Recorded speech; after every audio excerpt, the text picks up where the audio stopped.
Hello, everyone. Welcome to another episode of the Benji-Sales live chat. It's so good to be back. It's so good to see everybody. How are you doing today? I hope you're all doing good.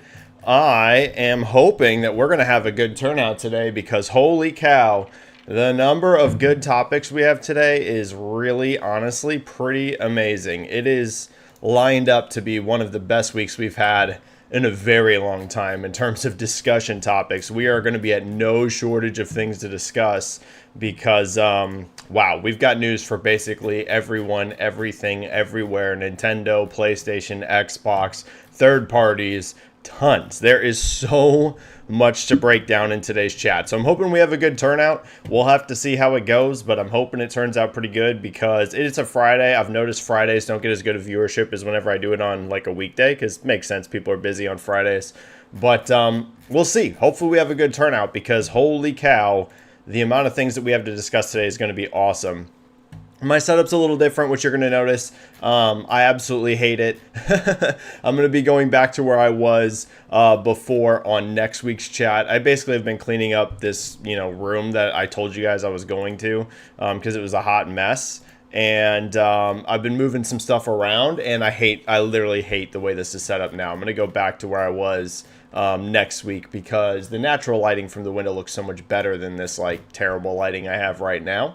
So apologies, the stream's not going to look that great this week, but it should hopefully look better next week. But anyways, let me cook at the beginning because there's going to be a lot of stuff I want to break down before we get to your comments and questions. Start filling the chat up now because I have a feeling that the chat is going to be very, very full today in terms of comments and questions. So if you want a chance to get anything answered or highlighted, now is going to be the time to start filling that chat up.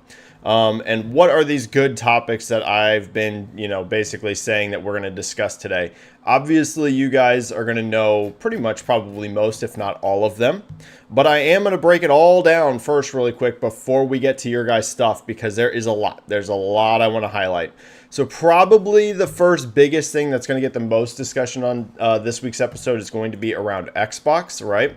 The future of Xbox. We had heard rumors rumbling for a while that there was going to be some big changes coming in regards to Xbox, right? There was rumors hitting basically as far back as I think like maybe even December or early January about possibly some multi-platform stuff. Then those rumors went kind of nuclear on the internet. Stuff was just getting thrown around all over the place. Then we had last week, Phil Spencer confirmed that they were going to, talk about all of this. Well, we finally got Microsoft to talk. And I'll be honest, it's a bit of a mixed bag in terms of if this is actually big news or not. We'll get into it. I'm sure you guys have a lot of thoughts, a lot of opinions and stuff. But to me, this was actually way significantly less big news than I expected it to be. But we'll break it down, right? We'll talk about it. So what are the main things that came out of this podcast that, it was Phil, it was Matt Booty, it was Sarah Bond, basically talking for I think it was 20 or 30 minutes about, the future of Xbox. What did we learn from it? Well, not a whole lot. The big thing to highlight is that, we had 4 games that are going to be multi-platform. Microsoft did not name them. There's all sorts of discussion about, why would you do that? Why would you do that? Probably because of marketing deals, right? I suspect you're going to get some of this announced at the upcoming Nintendo Direct that appears to be coming at some point. That's probably where you're going to get games like Hi-Fi Rush confirmed. That's probably where you're going to get maybe even Sea of Thieves or Pentiment confirmed. So for anyone that doesn't know, the 4 games, Microsoft did not name them, but it's leaked through very, very, reliable places.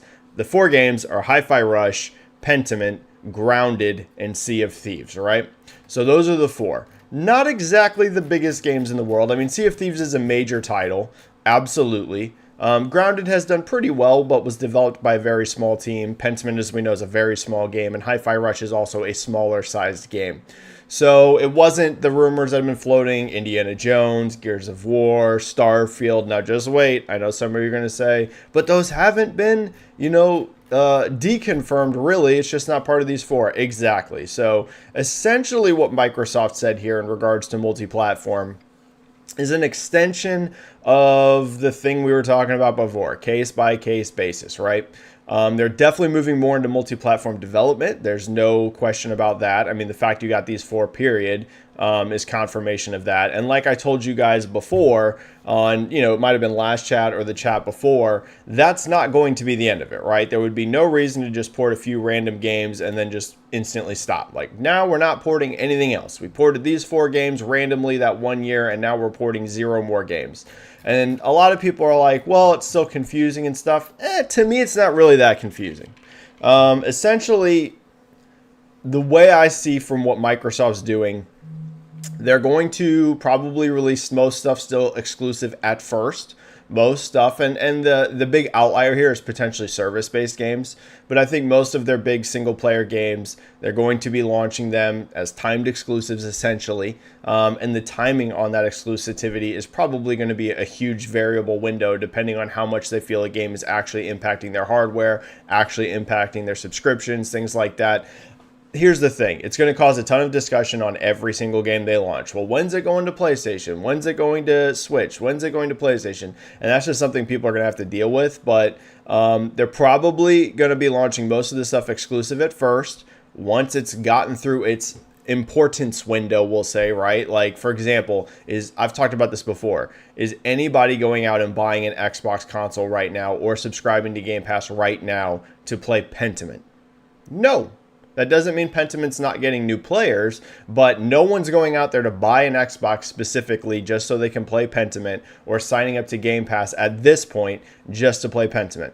The same thing is true for Hi-Fi Rush, right? Maybe there's going to be one random person out there that does it, but whenever I say nobody, you know what I mean. An actual impactful percentage of people. These games are currently having no impact on hardware sales, and they're currently having no impact on subscription. So you know what? Let's put them on other platforms and get some money.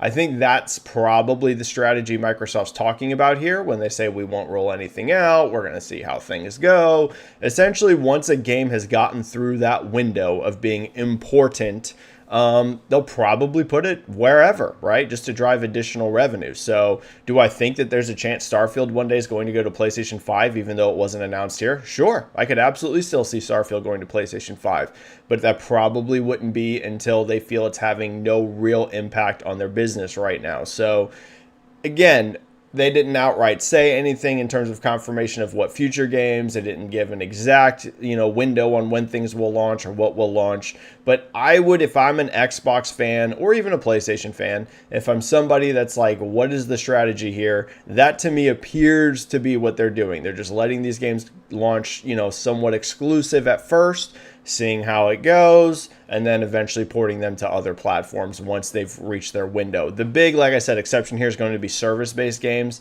I could potentially see some major multiplayer and games as a service focused titles launching like maybe even instantly multi-platform. I don't think that's by any means a guarantee, but I think it's something you could maybe consider. But yeah, that's kind of the main thoughts I have on multi-platform before we get into your guys' comments and questions about it. I'm sure there's going to be a bunch more. Some other stuff we found out from the Microsoft presentation. They have 34 million Game Pass subscribers. That is going to include Game Pass Core, which is essentially Xbox Live Gold. However, it is worth noting Phil Spencer stated that that's actually not that big of a number in terms of the people that were only on Gold and not on Game Pass, which doesn't surprise me. I told you guys for a while that I suspect the amount of people that were only subbed to Gold had to have been very small. If you own an Xbox, I don't know why you would only subscribe to Gold. Not to say that there's not nobody, right? I'm sure that they got a couple, maybe even a million or two subs added, maybe even more than that. From Game Pass Core being moved over, but I doubt it's really that big of a number, all things considered, because I just don't know why you would even own an Xbox and only sub to Gold. Why would you do that and not just sub to Game Pass? I don't understand that. I can understand not being subbed to either, like just owning a console, especially if you're not going to play online. But if you're going to sign up for Gold, why wouldn't you just get Game Pass? It's not that much more expensive and you get all the benefits. So I'm sure, again, some of those Gold subs are absolutely what helped increase the subscriber number, but it wasn't all of them. And Phil himself confirmed that it wasn't even like the major factor for the Game Pass growth. We can discuss if 34 million subs is good or not. right? I'm sure you guys have some questions. Some other things that they confirmed in this presentation, Game Pass is still only going to be on Xbox and PC. That is not coming to other platforms. Game Pass is still going to get games day one. That was one thing that a lot of people were worried about, was that Microsoft was going to back off of, day one launches for their games within Game Pass. That is not going to happen. It is still going to be day one launches. And they did confirm that a next-gen Xbox and various other things of hardware are currently in development. So they're also not by any means exiting the hardware business. There's going to be some other stuff that people are probably going to bring up around it. I'll let you guys bring that up if you want to talk about it, but that's basically the highlights of what was discussed. A few other things that we're going to talk about, I'm sure, in this chat are PlayStation's financial results. Again, a mixed bag.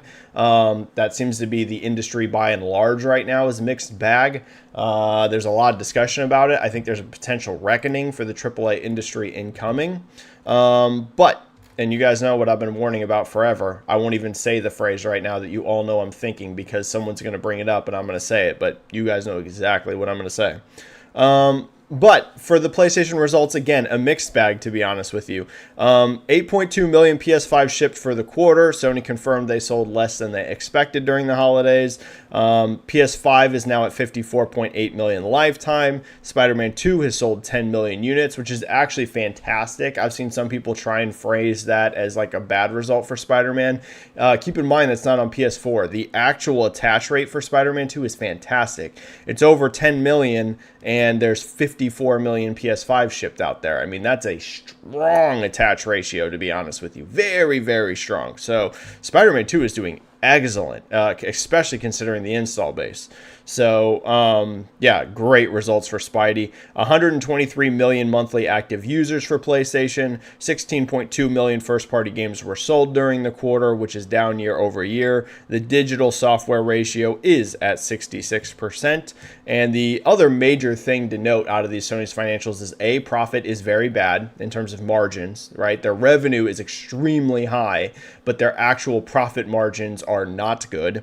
And then the other thing to note, really from these Sony financials, is that there's no major existing IP launches coming this next fiscal year. So that's all the way to March 2025. That doesn't mean that there's not any PlayStation first-party games coming. That's one thing I've seen heavily misreported, is that Sony announces there's going to be no first-party games until March 2025. That is not accurate. That is not what they said. What they said is there's no major ones in existing IP. So in other words, the examples they used is, don't expect a Spider-Man 2 level game from our existing IPs this fiscal year. Don't expect a God of War Ragnarok level from our existing IPs. Jeff Grubb has come out here and rumored that there's a new Astro Bot game launching this year, which is an existing IP, but I think it also lines up, with what they stated, is that it's not a major game. I would love to see an Astro Bot game perform super well, but let's be real, an Astro Bot game is not going to sell like God of War Ragnarok or Spider-Man 2. So it was basically just them saying, hey, we're not going to have like a colossal existing IP launch coming this upcoming fiscal year. There could be new IPs, there could be smaller games and IPs that they have, just nothing that's established that's that size. And then the last thing to note, I mentioned it earlier, Sony did not sell as many PlayStation 5s as they expected during the holiday season. They outright said that, and they've also lowered their forecast from the record-setting 25 million that they wanted all the way down to 21 million for the current fiscal year. So they dropped it by 4 million, a hefty revision. And a lot of people that I talk to in the sales community are skeptical they'll even hit 21 million. So we'll see. Hopefully they get there, but I know a lot of us are thinking maybe they actually only hit 20 instead of 21, which would be a 5 million unit miss from their forecast, which is massive. So there's that news. Again, mixed bag. There's really good things out of the PlayStation earnings. Spider-Man 2, in my opinion, is doing excellent. Their actual revenue number is really, really high, really, really impressive in regards to that. They are still selling a lot of PlayStation 5s. It's not that PlayStation 5 is selling nothing. It's just selling less than what they expected. But then there's some definite not good things, right? The profit is not good. That's just frank. It is not good profit margins. They've themselves essentially admitted it. And there's a larger discussion that I'm sure maybe some of you are going to ask, and that's about the state of the console business in general. It really appears that consoles are stagnating. Doesn't mean that I'm saying consoles are doomed, but stagnating, it sure looks like it. We are not seeing much growth in the console industry. A couple sales highlights I'm going to do for you really, really quick, and then I promise we're going to get into your comments and questions. Like I said, I wanted to cook a little bit at the beginning because there were so many topics that we're going to talk about. Good news for my boy Alan Wake. Alan Wake 2 is the fastest selling Remedy game of all time. 1.3 million units since launch. I know compared to some, publishers and developers, it's going to sound like a pretty low number, but I told you guys back before Alan Wake 2 even came out, when people were asking me about sales expectations for that game, I told you guys Remedy games are not like super high selling games. Control has sold 4 million lifetime, and think about how long Control's been out. I was kind of warning you guys, like, listen, a good sales result for Alan Wake 2 is not the same thing as a Naughty Dog game. Remedy themselves outright stated they're happy with the result. It's the fastest selling game they've ever had. It was at 1 million by the end of December 2023, and then 1.3 million by the beginning of February 2024. So essentially another 300,000 sales in January. Good result there. It sold 50% more units in its first 2 months than Control sold in its first 4 months. And they basically hinted that Alan Wake 3 is going to happen as well. They didn't outright say it, but whenever the statement that was from the CEO during the press release for this, they said that they now have 2 very firmly established franchises in Control and Alan Wake, and that essentially they're going to do more with those in the future. We already know Control 2 is coming, but that to me also seemed like a heavy hint that Alan Wake 3 will happen, which makes sense. If it's the fastest selling Remedy game ever, why wouldn't you make another one? So good news for Alan Wake fans. One thing I want to add on to here, no shade at anybody, but I've been skeptical about Circana's player tracking data for a while. I've been looking at their charts, and because this was a big discussion point, right? A lot of people were like, Alan Wake gigabombed because of the Circana thing that came out, right? Where Circana tried to claim that it wasn't even in, I think, the top 150 most played games on PlayStation during its launch month or something like that. Again, no shade, really respect Circana, but I want to tell you guys, from what I understand, they are not getting that information from the platform holders themselves. So in other words, from what I understand, PlayStation and Microsoft are not telling Circana, hey, here's our player charts.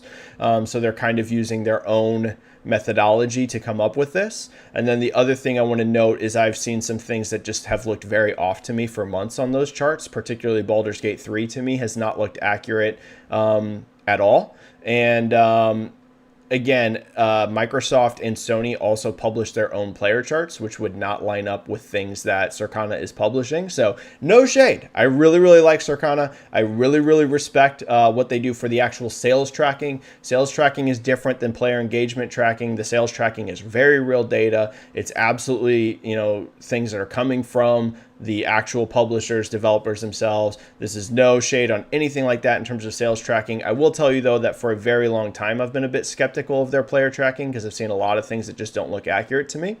And I continue to feel that way. So I would just take their player engagement tracking stuff with a grain of salt, right? Just take it with a grain of salt. And again, this is not meant to be shade. It's just you have to be careful with estimates. And from what I understand, those are estimates. They are not actually truly, here is the exact data, right? I'm sure they're using good methodology for it, but there are some things that just don't look correct on those charts to me. The last thing I'm going to highlight in terms of a sales number are 2 really quick things before we get into your comments and questions, because I see chat is rapidly filling up with tons of super chats and tons of channel members. Don't worry, I'm getting to you guys. As a beefy stream today. I told you it was going to be a little bit off the top because there was just so much to discuss. 2 more sales updates I want to give you really quick. Tekken 8 is performing excellent. Bandai Namco have not had great earnings. I think that some people might be asking about Bandai Namco in general, but Tekken 8 specifically is performing very, very strong, better than expected. They even said 2 million units in less than 3 weeks. This is selling faster than Street Fighter 6. It looks like it might even end up selling faster than Mortal Kombat 1. Tekken 8 is actually doing outstanding. It's selling faster than Tekken 7, but Bandai Namco as a whole, it looks like there might be some issues there, but Tekken specifically, just Tekken 8, doing really, really good. I want to note that because a lot of people have been asking me about Tekken the last few weeks. And then the last sales number I'm going to highlight, Grand Blue Fantasy Relink sold over 1 million units in 11 days. It seems to be that this is the year of the Japanese game. I've been kind of talking about that a bit in my Discord. Japanese games in general seem to be selling very, very well this year. We've had Like a Dragon Infinite Wealth, Persona 3 Reload, and Grand Blue Fantasy all sell over 1 million units. Now you have Tekken 8 doing 2 million in less than 3 weeks. Really looks like this is going to be a very strong year for Japanese titles. So shout out to those. And then the last thing that's being heavily rumored today, then we're getting to your comments and questions. There are rumors flying everywhere that Switch 2 is being delayed to 2025. That is crazy. That is, to me, surprising, and I will tell you, if that is true, it spells disaster this year for the video game industry. Really does. I think we're looking at a very difficult year-over-year comparison for the industry this year if we really don't get Switch 2, particularly on the hardware side. Oof. If that's really delayed, Xbox is expecting to be down year over year essentially this year. PlayStation has a very strong chance of being down year over year, in my opinion, this year. Sony themselves are forecasting that. And of course, you would expect Switch to be down year over year. So we could potentially have in 2024 all 3 platforms in year over year declines. Oof, that's not good. That's not good. Hardware may look potentially disastrous this year. Overall for the industry. Doesn't mean I'm saying that none of these consoles are going to sell, but when you look at the comps, right, because that's what you're always looking at. You're always looking at year-over-year comparison for financials. The comps are going to look potentially awful this year if Switch really moves to 2025. Oof, could be tough times for the industry. All right, guys, enough with me off of the top. Let's get to your guys' comments and questions because the chat is rapidly filling up. Let's get rocking and rolling. For anyone, if this is your first time ever as part of my live chat, the way it works, it's a stream, it's a show, it's 100% driven by you, your comments, your questions. You just drop them down into chat and we talk about the latest news in the video game industry. There's going to be a few ways to do that. First of all, of course, there is the free method. You just type a question, whatever you want. It pops into chat and I get to as many free questions and comments as I possibly can. However, I can never hit all of them. So if you want to guarantee that I get to your comment or question, 2 ways to do that. First of all, there is the super chat method. You type a donation, whatever you want, it pops into chat and I get to super chats as soon as they drop. The other way to guarantee that you get at least 1 comment or question highlighted every single stream is going to be by becoming a channel member. Channel memberships are $4.99 a month and it basically gives you priority in the chat. I guarantee all channel members, they get at least 1 comment or question answered every stream, and oftentimes they get many more than that. Okay, guys, let's get going because you guys are already dropping tons of stuff in here. Okay. Ken B has re-upped the channel membership for 6 months. Thank you so much, Ken B. Saying, seems most games so far in 24 have sold at least 1 million now, but with increased dev costs, is that good enough for these games? Also, any POP sales numbers. So I think you mean Prince of Persia. It sounds like the last report I saw for Prince of Persia was I think it had 300,000 players. I think was a report that came out of Insider Gaming. I could be a little off on that number because this is just off the top of my head. That was not an official sales update. Ubisoft themselves have given no official sales numbers, but I believe a report that came out of Insider Gaming was something like that. It was like 300,000 players or it was somewhere in that range. So that's a Prince of Persia number. In regard for the 1 million sales, that completely depends on the company, right? I can promise you that for Like a Dragon Infinite Wealth, even Persona 3 Reload, and even Grand Blue Fantasy Relink, though that one is the more questionable one because that game was in development for so long. But I would say definitely in terms of Infinite Wealth and Persona 3 Reload, 1 million as fast as they did is a great result. Of course, you know, with these sales numbers, you always have to factor in that not all games have to perform at the same level, right? I see that weirdly all the time, that everyone's like, if you don't sell 10 million units lifetime, your game's a flop, right? And a lot of us in the sales community know obviously that's not the case, but I see this in like general gaming sphere. Games are like movies or TV or anything else. They all have wildly different budgets. So for one game, a million sales, in a couple weeks could be absolutely stunningly incredible for you if your budget's not out of control. If you have a super high budget, right? If you're a Naughty Dog game, you got to sell way more than that. So it just depends on the game. I would say the games that are hitting a million right now in the time frame they're doing it, I think it's very good. We haven't actually seen many huge, massive budget game launches this year so far, right? They've been mostly smaller sized titles in terms of compared to the biggest AAA games. The first one that we're going to get coming up, besides Skull and Bones, I have written that game off. I hate to say it, you guys never want, I'm rooting for every game to succeed, but Skull and Bones seemed doomed from the beginning. The first real game we're getting this year that has a obviously very high budget is going to be Final Fantasy VII Rebirth. So that's going to be the first one where you better see some really big sales numbers really, really fast out of it, because that is going to carry a hefty, hefty budget. Most of these other games that have launched this year so far are definitely, I'm not going to say they're indie-sized budgets, but they're also not the sort of stuff that we see out of the biggest, most gigantic AAA games. So I think pretty much everything right now is selling pretty darn well, if I'm being honest with you, this year. But we'll see. Again, stuff like even Dragon's Dogma 2 will have a much higher, dev cost probably than some of these games that have launched so far. So we're about to get a couple that are going to carry really high budgets. Dragon's Dogma 2, I'm sure, is not cheap at all to make. Final Fantasy VII Rebirth obviously is very, very expensive. So these are going to be the kind of games that we're going to need to see some pretty hefty sales numbers out of. And thank you for re-upping your channel membership, Ken B. Carlos Morera has become a channel member. Thank you so much, Carlos. That means you now have priority in the chat for the next month. As long as you're a channel member, you were guaranteed at least one comment or question highlighted in the stream. Thank you so much, Carlos. All right, we've got Kilver here with a very generous $19.99 super chat. Thank you so much, Kilver. Let's run our first poll, too, while we get all of this started. The first one's good because you guys know I love the polls. This chat is never just about what I think. It's about what you guys think too.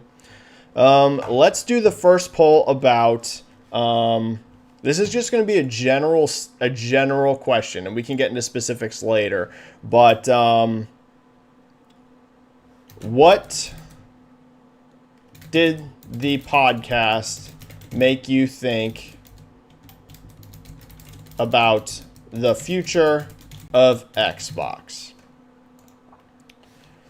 Again, now this is in general. This doesn't just mean specifically how you feel about hardware sales, or specifically how you feel about, how their games are going to sell, or specifically how you feel about how Game Pass is going to perform. This is a general sentiment, right? Just in general, even if you're just a PlayStation gamer and you're like, hey, I think this is going to help their bottom line by selling games, right? Whatever you think, just how did you come out of that podcast feeling?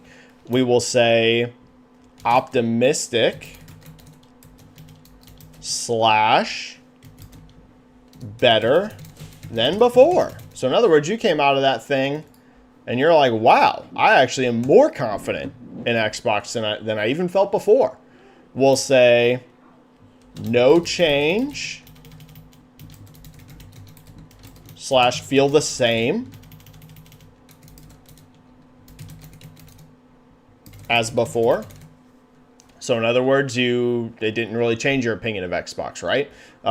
That doesn't mean that you think it's good or bad. It just means, let's say you thought bad about Xbox before, you still just feel bad. Or you felt great about Xbox before, you still feel the same. In other words, no change. You came out of that thing and I feel exactly how I felt before I started watching that podcast about them. Or we'll say, feel more negative than before. So in other words, it hurt your opinion of Xbox, right? Either way, you could have already felt bad about Xbox and now you feel even worse. Or you could have felt great about Xbox and now you feel worse than you did before. So what did the podcast make you think about the future of Xbox? Optimistic / better than before. No change. You feel the same as you did before, or you feel more negative than you did before. All right, so first poll is up in the chat.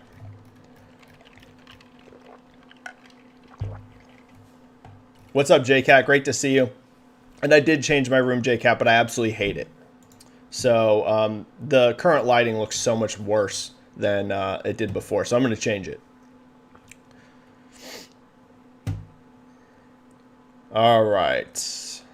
And Kilver was on the super chat. How big do you think HD2 Helldivers 2 will be in the future? With it being a surprise big hit, Sony will most likely go all in on supporting this game as they finally find their successful live service game they were looking for. Yeah, Helldivers 2 is absolutely killing it. There is no way in my mind that either Sony or Arrowhead expected this game to perform anything like it's performing. We know from the CEO of the company, they announced it on Twitter, that it's basically already sold over 1 million, and I think that was like almost a week ago. It was definitely days ago. This game has hit new concurrent peak highs since they announced 1 million sales. I won't be shocked at all if by the end of this coming weekend they're at 2 million sales, right? So this game is absolutely killing it, it appears. How big will it be in the future really depends on the live service component, how good they are at updating it, how good they are at supporting it, all of that sort of stuff, right? That's the way, in terms of games as a service, they live or die by post-launch support. What I'll say is I doubt this is the sort of game that needs to keep hitting 200,000 concurrent players, every week to be seen as successful. I am very skeptical. Again, back to what we were discussing before about budgets. I'm very skeptical that Helldivers 2 has a giant budget. I mean, that's pretty much proof in the pudding in terms of what price the game launched at. I believe it was $40 US. This isn't even a $70 game.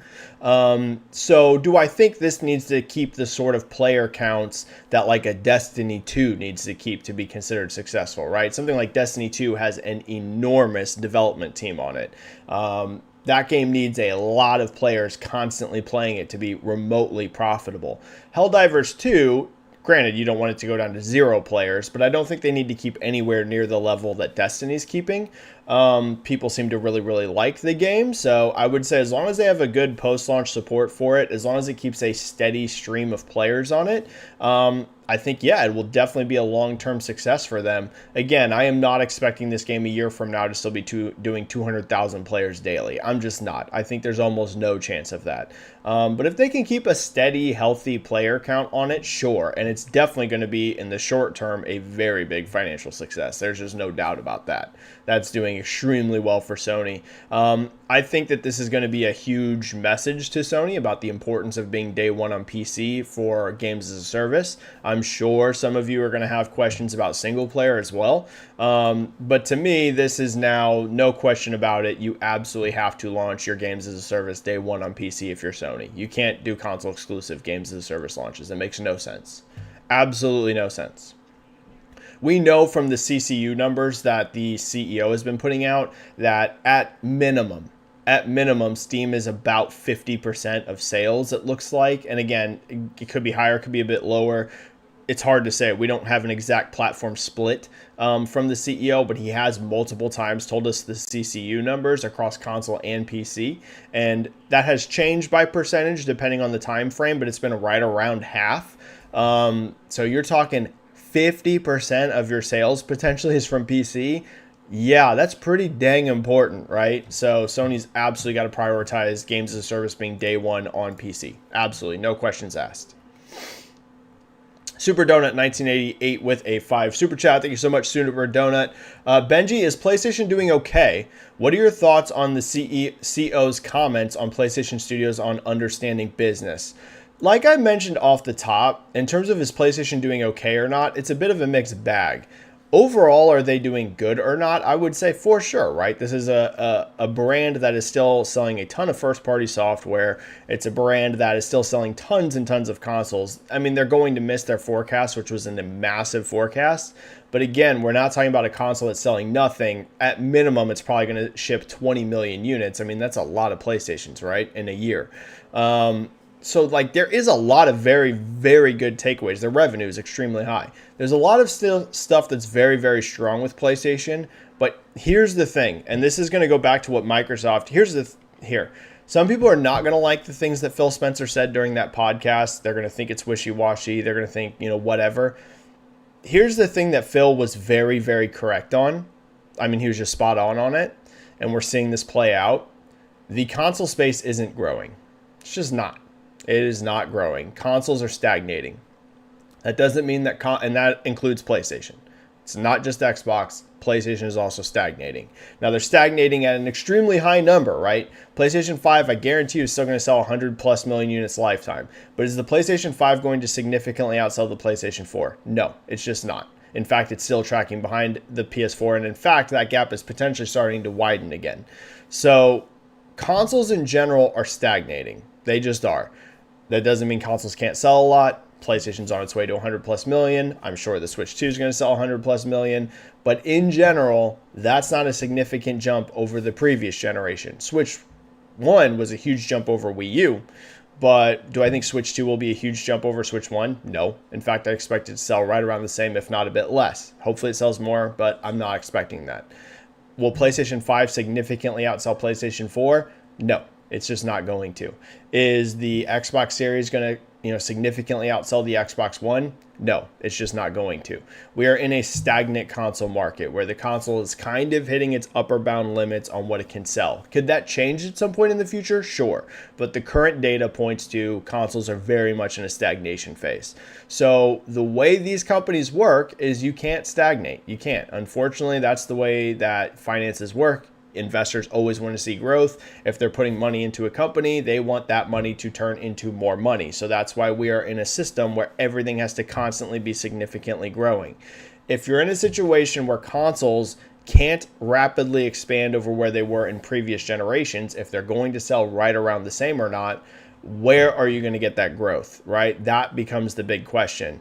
And that is one area where Phil was very correct on in terms of why they've expanded into PC, why they're expanding into mobile, why they're now starting to launch games on PlayStation. Sony is now running into the same wall at a much higher level, by the way. So when I say they're running into the same wall in many ways as Microsoft, that's not me saying PlayStation and Xbox are performing the same, because they're not. PlayStation's performing significantly better than Xbox. But they are running into a same sort of wall where if your business is so heavily dependent on specifically just your console's performance, if your console's not going to sell a ton better than the previous generation, how do you get a ton of growth? Like, the main reason revenue is so high right now isn't because they're actually selling tons and tons of more stuff than they did on PlayStation 4 generation. That's another thing people are misunderstanding. The reason revenue is so high is because everything's more expensive. PlayStation 5 is more expensive than PlayStation 4 was. Games are more expensive than they were during the PlayStation 4 generation. When everything's more expensive, of course revenue is higher. But in terms of like dollar per dollar growth, right? All things, all inflation aligned, is the PlayStation business massively more revenue than PlayStation 4? Again, factoring inflation, it's not, right? So we're running, and you can see that in their profit margins. Even with revenue hitting super record high levels, their actual profit isn't insane, all things considered. So is PlayStation doing okay? Yes. In fact, I would say PlayStation's doing good. But it makes sense what the CEO is saying, where it's like, we got to find other ways to grow. And he specifically said, like, he has seen through his interactions with people at PlayStation that they don't actually truly really understand how to grow their business.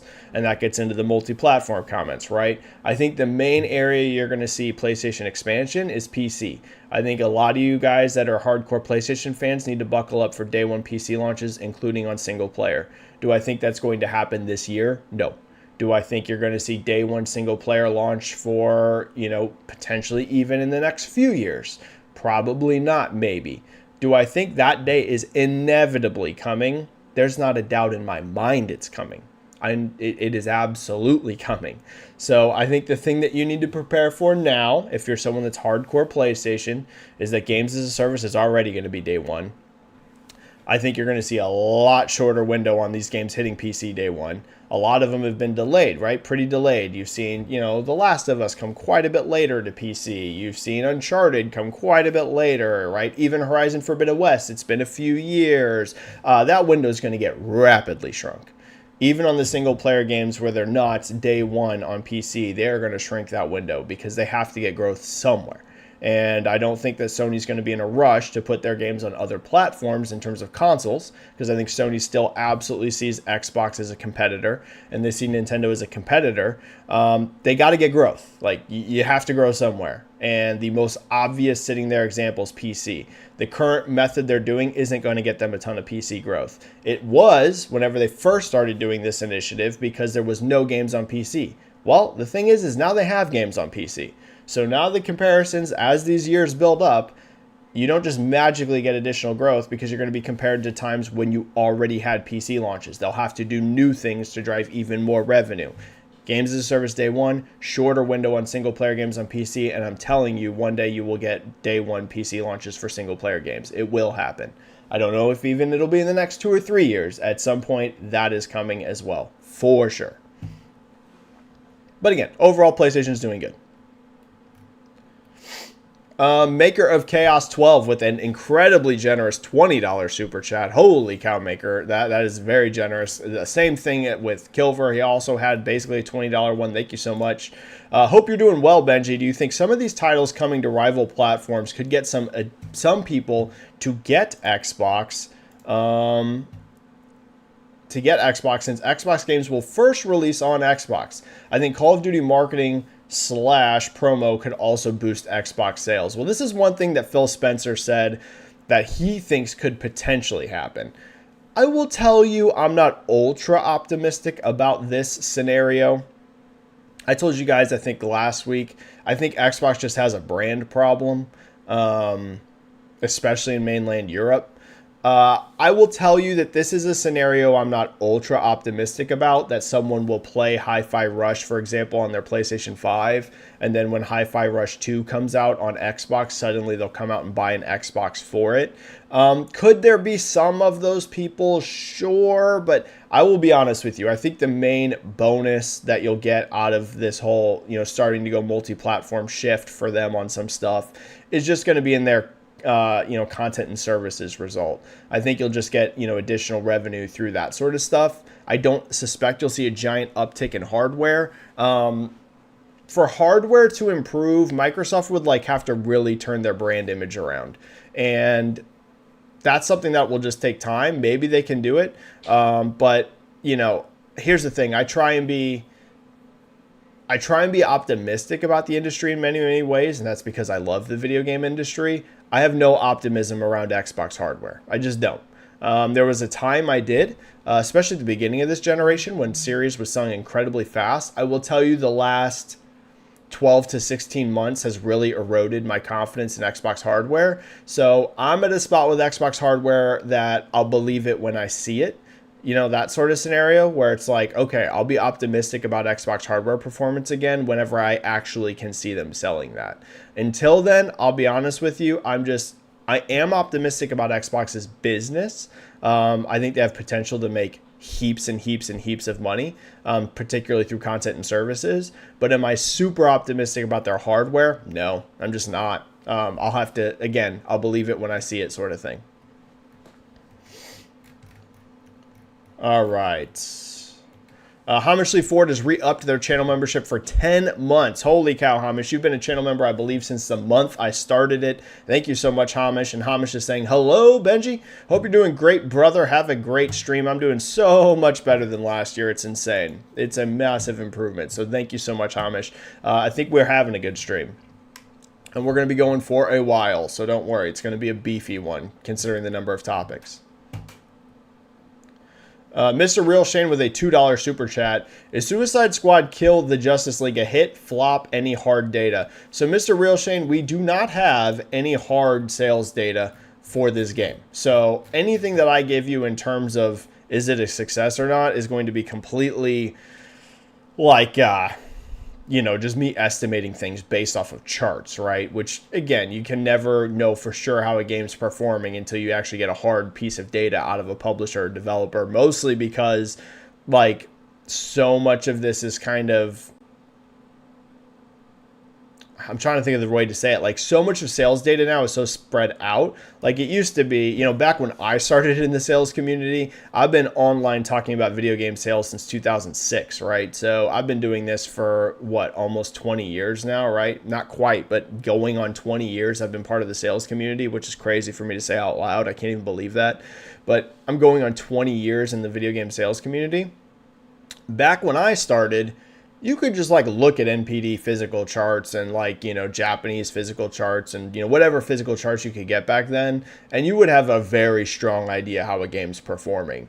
Nowadays, with things split between physical sales, digital sales, some charts including some digital sales, but you don't even get all of the digital and all of it. Famously, Nintendo provides zero digital data for these chart trackers. Like, so much sales data is so spread out that, like, of course, like anyone else, I like to give my estimates, if I think something's doing well or not. But you don't truly know a game's performance, like really, unless it's performing stupidly high, right? Like in a Pal World situation, when that game was setting the second highest concurrent Steam number of all time, it was like, okay, clearly Pal World's selling well. But a lot of games, unless they're going absolutely nuclear, you might have an idea how you think they're performing, but you don't know for sure. I would say from what I can see, Suicide Squad looks like a flop. It looks like a legit flop. Now, there was some evidence it might have performed okay at launch on PlayStation specifically. PC, there's no doubt, it's a flop, right? On PC, the game flopped. There's no other way to say it. The game is a legitimate flop on PC. On console, harder to say, just because, like, if you look at the top 10 games in your country, in the US, Suicide Squad did pretty darn well on that. It ranked pretty highly. But overall, I would say right now, I think it's definitely underperforming unless we get some piece of data that, from WB themselves, where they're like, this game sold 4 million units. And then we can all be like, holy crap, I didn't see that coming. But from what I can see, it looks like Suicide Squad definitely underperformed overall, and for sure underperformed on PC. Its PC performance is just not good at all. Not good at all. So that's my thoughts on that. Thank you, Mr. Real Shane. All right, let's get to channel members.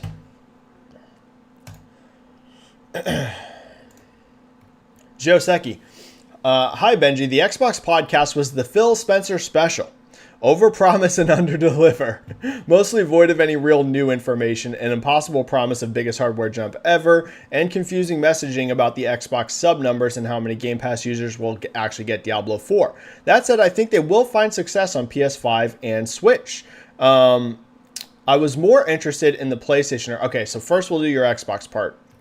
So definitely I would say, and I warned people about this, by the way. I warned y'all on Twitter. I said before we got into this, I expect a lot of this to be pretty vague, right? And the reason I said that is because a company as wealthy as Microsoft doesn't want to back themselves into a corner in terms of messaging, right? I knew going into this thing that a lot of it was going to be wishy-washy. I said, like, my exact tweet, I don't remember the exact wording, but I was like, expect some specifics for sure. Like, for sure they would give some specifics, which they did. But I also said, expect a lot of this to be kind of vague. And I even said, expect a lot of the case-by-case stuff. And essentially what they came out there and said was case-by-case basis. They didn't use that word, but essentially that's what they said, right? We're going to look at games as they go and then port from there. It was essentially exactly what I predicted they were going to say. And listen, it's going to be super annoying if you're just like a regular gamer. We all want hard and firm and fast answers. But do I understand why they did it? For sure. In fact, like I said, there's a reason I predicted that that's how they were going to talk. Microsoft doesn't want to back themselves in a corner, right? Microsoft doesn't want to come on this stream and tell you, let's say, all games are now, after 1 year of exclusivity. And I know they use that 1 year phrasing in this, but that was more of them just kind of saying, well, these 4 games, but it wasn't like a hard and fast rule. But like, let's say they would have came out and given you a rule. After 1 year, we're porting everything multi-platform. Or let's say they came out and told you definitively, single player AAA games cannot be ported to other platforms within 3 years. We're making you that promise. Like, would it be nice to hear things like that as a gamer? Sure. But as a business, does it make sense to say that? No, because what if you change your mind, right? What if you come out here and you say, all games after 1 year, we're going to port them to other platforms. And all of a sudden, let's just say theoretically, I don't expect this to happen. Let's say somehow Xbox hardware starts performing excellent and you think you don't need to port games as fast. All of a sudden, now you've made this definitive statement and now you got to backtrack on that, which is a massive PR hit. Or let's say the opposite. Let's say you make the promise, no single player AAA will get ported, faster than 3 years in the future. What if the hardware business continues to collapse and all of a sudden now you want to bring games much, much faster to other platforms? You've now locked yourself into a scenario where you can't really do that. So, well, I mean, you can, but you take a massive PR hit. So is it super annoying as a gamer? Sure. Do I know exactly why they did it? Yes. Again, I knew that this stuff was going to be vague, but I get why people would be annoyed by it. And then Joseki says, that said, I was more interested in the PlayStation earnings. The profit margins are frankly worrying, less than 6%. Massive miss in hardware sales and strong wording from the COO. Thoughts? I think I kind of gave my thoughts on that. So, like I said, really mixed bag. The thing that stuck out the most as being negative to me actually wasn't even the hardware, it's the profit. Yeah, the profit is not good. It's not good. Their profit margins are slim. For the amount of revenue they're generating, for their profit to be that slim, not great. Not great. That is the thing that definitely looked the most alarming to me. But I'm not doom and gloom on Sony by any means. But yeah, there's some stuff in their business they're going to have to shift. They need higher profit margins than that, for sure. Glitch. It's again bad messaging by Xbox. Instead of being upfront and clear, they just said case-by-case basis in a slightly different way. Well, they had to, Glitch. Again, I know people are annoyed by that. I warned you all that's what was going to happen. I literally told you word for word that is what was going to happen. Listen, there's a reason that, I don't want to say something like that. It just looks gaudy for me to say what I was about to say. I will just say, I told you. I told you that's what was going to happen. I knew that's what they were going to do. Listen, I say it all the time. Am I the best hardcore number cruncher out there? By no means. There's all sorts of people in the sales community way better at that stuff than me. What I'm very good at is reading these companies. I'm very good at reading that sort of thing. If I have any strength, it's what the companies are going to do, what they're going to say, what their business strategy is going to be. I told you guys that's how they were going to do it. But it is annoying. Again, if you are a gamer, I totally get why you'd be annoyed by it, but I knew they'd do that. All right, let's get to our second poll because Glitch here brings it up. Glitch, if Switch 2 launches next year, then this year truly is going to be very bad for the entire industry. It will be a disaster for hardware. There's just no doubt about it. If Switch 2 really is delayed till 2025, 2024 will be a true disaster in hardware sales year-over-year comparisons. Like I mentioned earlier, you're going to have Xbox who's expecting to decline year-over-year. You're going to have PlayStation who's expecting to decline year-over-year. And you would have Switch, which we all know, unless something shocking happens, would decline year-over-year. So you would have all three platforms in year-over-year declines. It would be horrible for the industry. Yeah, this is bad news. It's not the end of the world. It's not doom and gloom. It's not Nintendo's doomed, but for the industry as a whole, it's bad. It's really, really bad. So let's run a poll on it. I asked you guys first, we'll read the results of the first poll. I asked you, what did the podcast make you think about the future of Xbox? The number one result with 55% is no change. You feel the same as before. So more than half of you basically came out of that podcast like, yep, feel pretty much the same. I would say that even surprisingly to me seemed to be mostly the consensus on Twitter, which Twitter is a nuclearly hot take place. And even most of Twitter was like, that could have been an email. That could have been a blog post. Okay. 22% of you, and then it's a almost even split. 22% of you feel optimistic / better than before, and only 23% feel more negative than before. So honestly, you're looking at essentially, more than 75% of people feel unchanged or optimistic about it. That sounds about right to me. I don't think there was much there that you watch and you like are super angry about. I think the only thing you would watch about that and be like super upset is if you're like very hardcore invested in Xbox only having exclusives. In that scenario, I get why you'd be upset, but otherwise, I would probably lump myself into no change, feel the same as before. Because to me, this didn't feel like a massive departure from what I expected anyways. So I kind of, yeah, they're going to do some more multi-platform stuff, but I don't know. Basically, I feel the same as I did before. Not much change for me. So I'm with the majority of you guys. All right, let's ask the second poll. We'll say, will Switch 2 get delayed to 2025? Again, none of us know. Well, I don't know. Maybe some bigwig is watching this chat and they definitely know. But, you know, all of us average regular gamers do not know. But will Switch 2 get delayed to 2025? This is just your gut guess. Yes or no? Is it getting delayed? There are rumblings out there. It's getting delayed. Just curious what you guys think. Is it going to happen or no?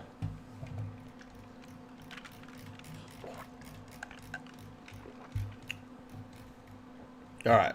Back to channel members.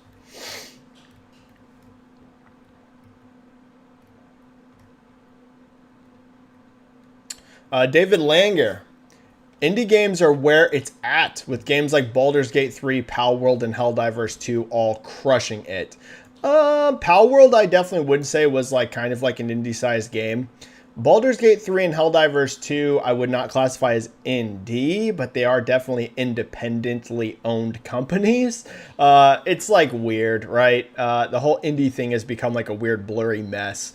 Helldivers I definitely would categorize as pretty much, or not Helldivers, Palworld was pretty much an indie game. They did some, like they had a lot of people like outsource and stuff work on it, but it was clearly a game that like the actual core development team was not very big. But for independently owned studios, sure, there's a whole bunch of cool stuff coming out. Carlos Morera, hey Benji, hope you're good and keep on going with the great job you do with these streams for a long time. I see that, or I find them super valuable. Well, thank you, Carlos. I'll tell you what, man, I always get like a lot of support. The support lately has been crazy. Like on Twitter and even YouTube, right? Like last week I think might have ended up being my biggest stream ever. This week we have a great turnout. We've been over 100 almost the entire stream, and on Twitter it's been crazy, man. Oh, and by the way, for anyone that was here last week, shout out, that really was Alana Pierce in chat, so that's very, very cool. We've never had Alana in chat before. I told you guys, you know, sometimes some pretty big people watch the stream just incognito. But last week, if you guys were here in the chat, I was doubting it was Alana. I was like, there's no way this is actually Alana in chat. No way. I asked her, and it was. Yeah, it was really her. So shout out to Alana, and I'm sorry for doubting you. That was actually her in chat last week. But yeah, the support's been crazy, even on Twitter. I don't want to name drop, but I've gotten some very, very big new people following me on Twitter in the last like few days. It's been kind of crazy. So thank you, Carlos. The support's been out of control this year, actually. Like since the beginning of this year, the support's been insane. Insane. I think 2024 is going to be a much better year for me than 2023 was.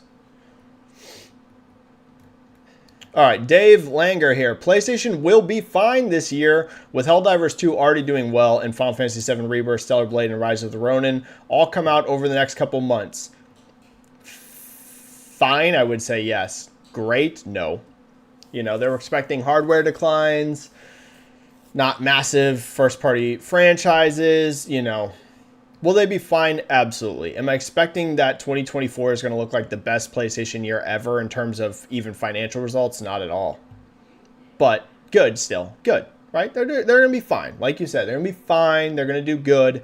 But I'm not expecting 2024 to look like a banner record year for PlayStation at all. At all. Not in hardware or software.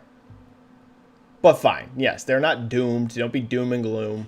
I think 2025 will be a significantly better year for PlayStation than 2024. I really do.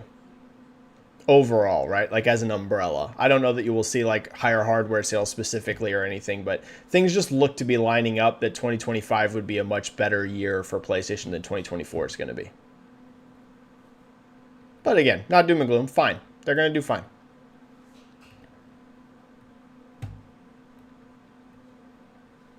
And Dave asked if PS5 Pro is out this year. That is all indications, but all indications were also that Switch 2 was this year, and now it looks like it might be delayed. So we'll see. It appears that PS5 Pro is coming out this holiday season, but we'll have to see. I'm still thinking it does. Here's what I'll tell you, though, guys. Buckle up for that price tag. Buckle up. With the profit margins that Sony has right now, including on base PS5, by the way, I was way more optimistic that Sony was going to be able to bring the price of the PlayStation 5 down more than they have by now. Part of the reason their profit margins are so low is they're just like the cost of the console is not very much coming down at all. So anytime they do a discount, it's like massively eating into their profit. Guys, PS5 Pro is going to be at least $600. Anything under $600 would be an utter shock to me. Utter shock. Because their profit is already not good. So if you already are having very small profit margins, you're not going to take a big hit on a very expensive console. That thing is going to be at minimum $600. At minimum. And I hope to be wrong. Anytime I have like a negative take, it's never me being like, oh, I always am rooting for myself to be right. So, Sony better launch this thing at $600 or I'm going to be upset that I was wrong. Not at all. In fact, I hope I'm wrong. I hope what I'm saying right now in 6 months looks stupid, but I don't think it's going to be. I think that thing is at minimum $600, which is crazy for a console. And yet I'll still buy it. JCat. With the rising development costs and shrinking profit margins, Spider-Man 2 cost $300 million to develop. What can Sony do to curb such astronomical spending? Here's the question where you guys know what my answer is going to be. Spider-Man 3 could cost $400, maybe $500. Okay, anyone that regularly watches this channel, on the count of 3, you know what I'm going to say. 1, 2, 3. Video games take too long to make. They take too long to make.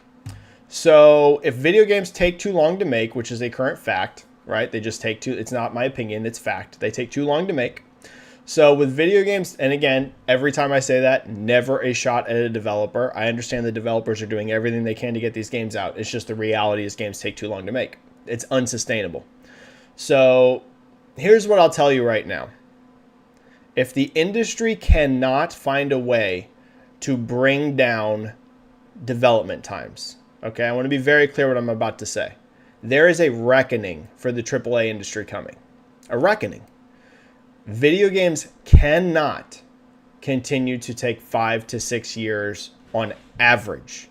Some take more.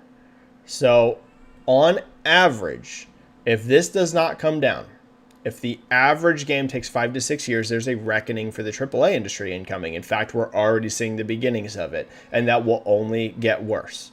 So unless people can find ways to bring that down, because that directly ties into your budget, it's not the only factor for budget, but it's simple math. The longer a game takes to develop, the more expensive it is. You have to pay employees for longer to do. When I say the same thing, I mean, let's say in a magic case scenario, I could wave a wand and you could have the exact same development team bring out a game in 3 years or an exact same development team bring out a game in 5 years. The 5-year game automatically costs more money, right? It just does because it's 2 more years of paying the development team for the same game. So the longer games take to make, the more expensive they are. Games keep taking longer and longer to make, so they keep getting more and more expensive. It has to stop somewhere. Like, I don't know what the answer is. And I say that every time I say this. I don't know if you just have to curb visual improvements. I don't know if you have to be like, listen, we just have to get to a spot where this is as good as games are going to look, and we can't spend years and years and years trying to make it look photorealistic.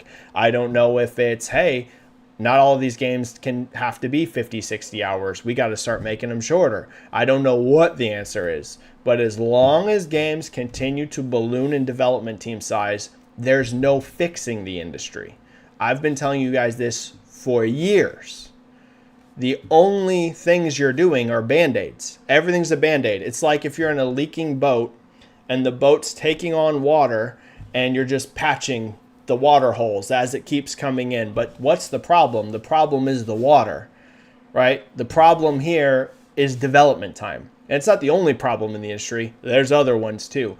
But a huge part of what makes this industry so volatile is how long games take to make. So everything we're doing, all these other fixes, it's just Band-Aids. It's Band-Aids, it's Band-Aids, it's Band-Aids, it's Band-Aids, but the water's still coming in, right? The games are still taking forever to come out. That makes them more expensive. That gives you less time to pivot to industry changes. If you're changing a trend now, but your game doesn't come out in 5 years, the trend could look completely different. Like every single, you're just patching leaks in a sinking boat. It's got to get fixed, okay? There's no other way around it, or a reckoning is coming for the industry. So what can they or anyone do? Well, I can tell you what you're seeing them respond with right now, and that's to try and put games all over the place, right? That's why you're seeing, because, hey, if this game's got to make a lot of money and it costs an insane amount of money, well, hey, now we're putting it on PC, right? They didn't start putting games, Microsoft, Sony, anyone. They didn't just start throwing games on PC out of the goodness of their hearts. They did it because they had to make more money, right? And they aren't addressing their development times, and they're also not addressing their budgets. So if your development time's not shrinking, your budget is also not shrinking, but you have to somehow make more money, then you just got to throw it more spots because you got to try and sell more copies of it or get more players of it or whatever the answer is. So that's why you're seeing Microsoft throw stuff everywhere. That's why you're seeing, Sony now starting to put games on PC. And I'm telling you, that's going to become much more rapid and much more games on PC. If you want the true answer, JCap, the true answer for the industry on how you fix this, you bring development times down. But again, that's me saying it as an outsider. That's never me preaching to developers. I know the fix. I don't know the fix. I don't know how to develop games. But until that happens, there is no fix. There's no fix until you bring development times down. There's just not. Anything else is a Band-Aid. All right. Any other channel members?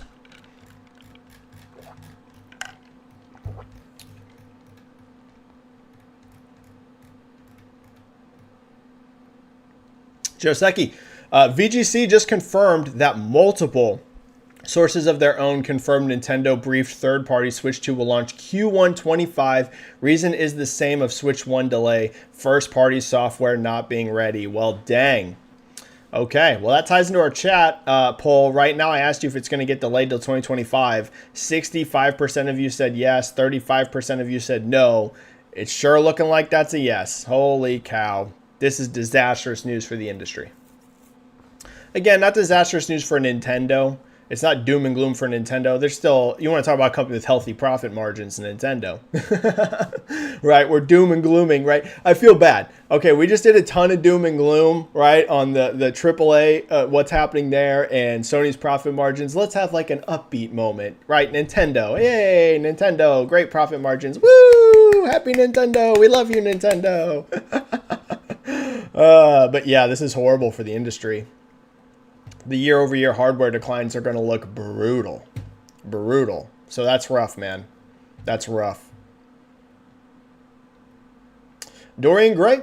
I think it was brilliant. Everybody dressed up for a funeral. And Xbox used all that bad news for a Game Pass ad. Maybe people should stop automatically expecting the worst from Xbox. I will say I definitely think that there was some massive overreaction on social media to these Xbox rumors. Again, have all of the Xbox rumors gotten shot down? No. Phil didn't outright say they'll never port Indiana Jones or Starfield to other consoles, but he also didn't say like it's a thing that is happening, which I know is going to go back to the wishy-washy thing. I told you there's a reason he's going to do that. Yeah, I mean, people were acting like it was like the end of Xbox. It's not the end of Xbox. Okay, it's just not. Now, do I think that Xbox is going to be, the biggest hardware seller in the planet and they're like, number one on everything? No, but like, I think this brought a lot of people back down to earth from the chaos that was happening, last week. Last week was just like literally you would have thought that, like, you know, Microsoft had announced last week, like, not rumored, they'd announced. Microsoft was like, we don't make video games anymore, sorry guys, goodbye. Like, that's the way that the reaction online was. So yes, there was definitely clearly some overreaction happening last week, clearly.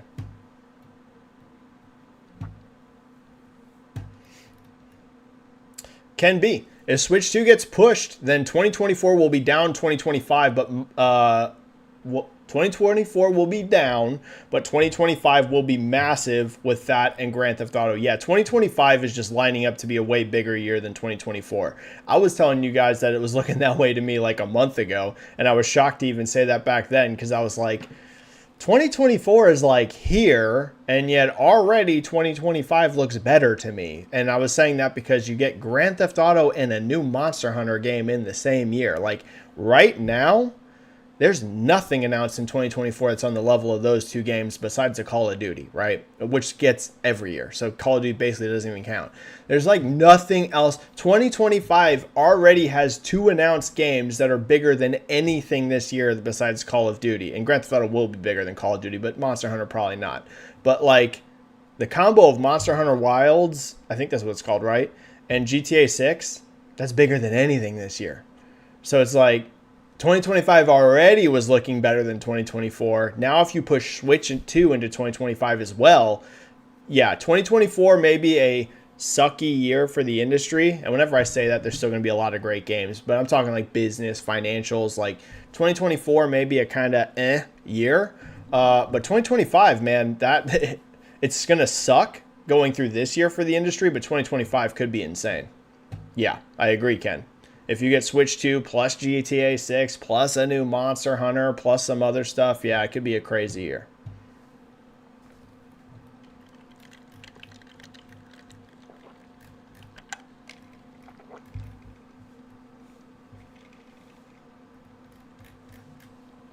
Ultimate Chess.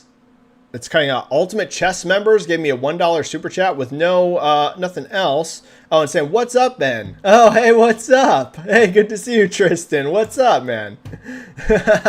Thank you for the super chat, bro. Thank you so much, Tristan. That's very kind of you, man. Great to see you. What's up? What's up? What's up? Thanks for a great turnout in chat, by the way. All right, guys, I'm through super chats, and I am through channel members. Let's hit some of the freebies.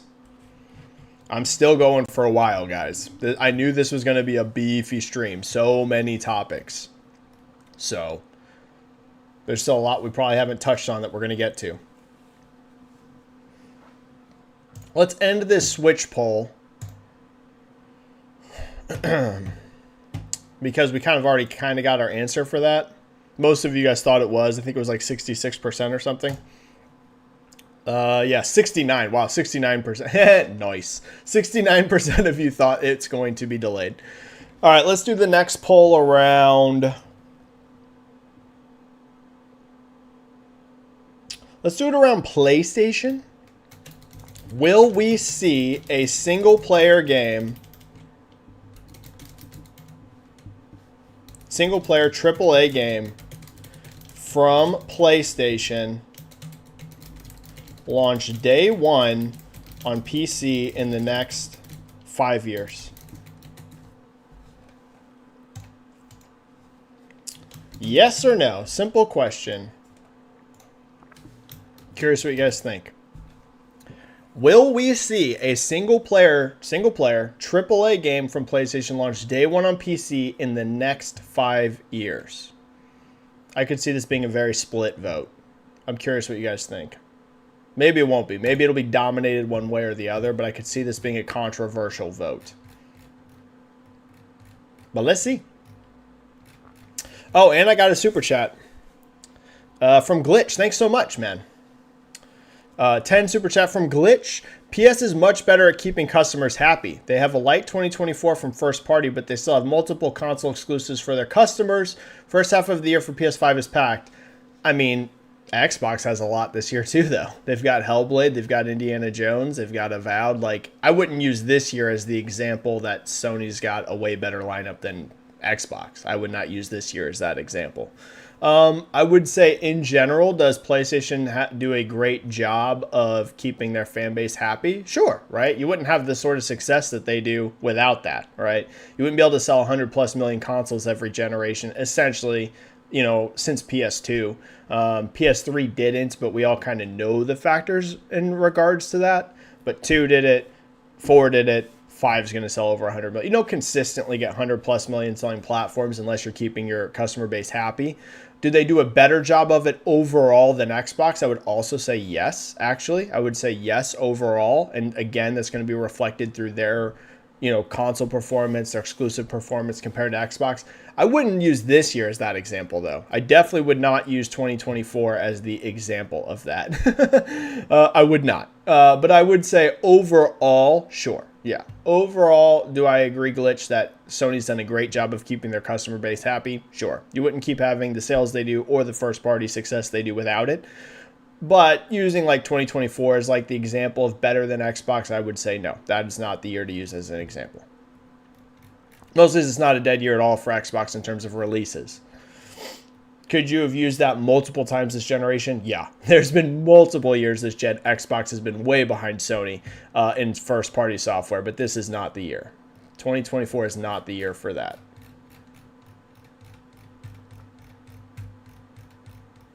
Okay.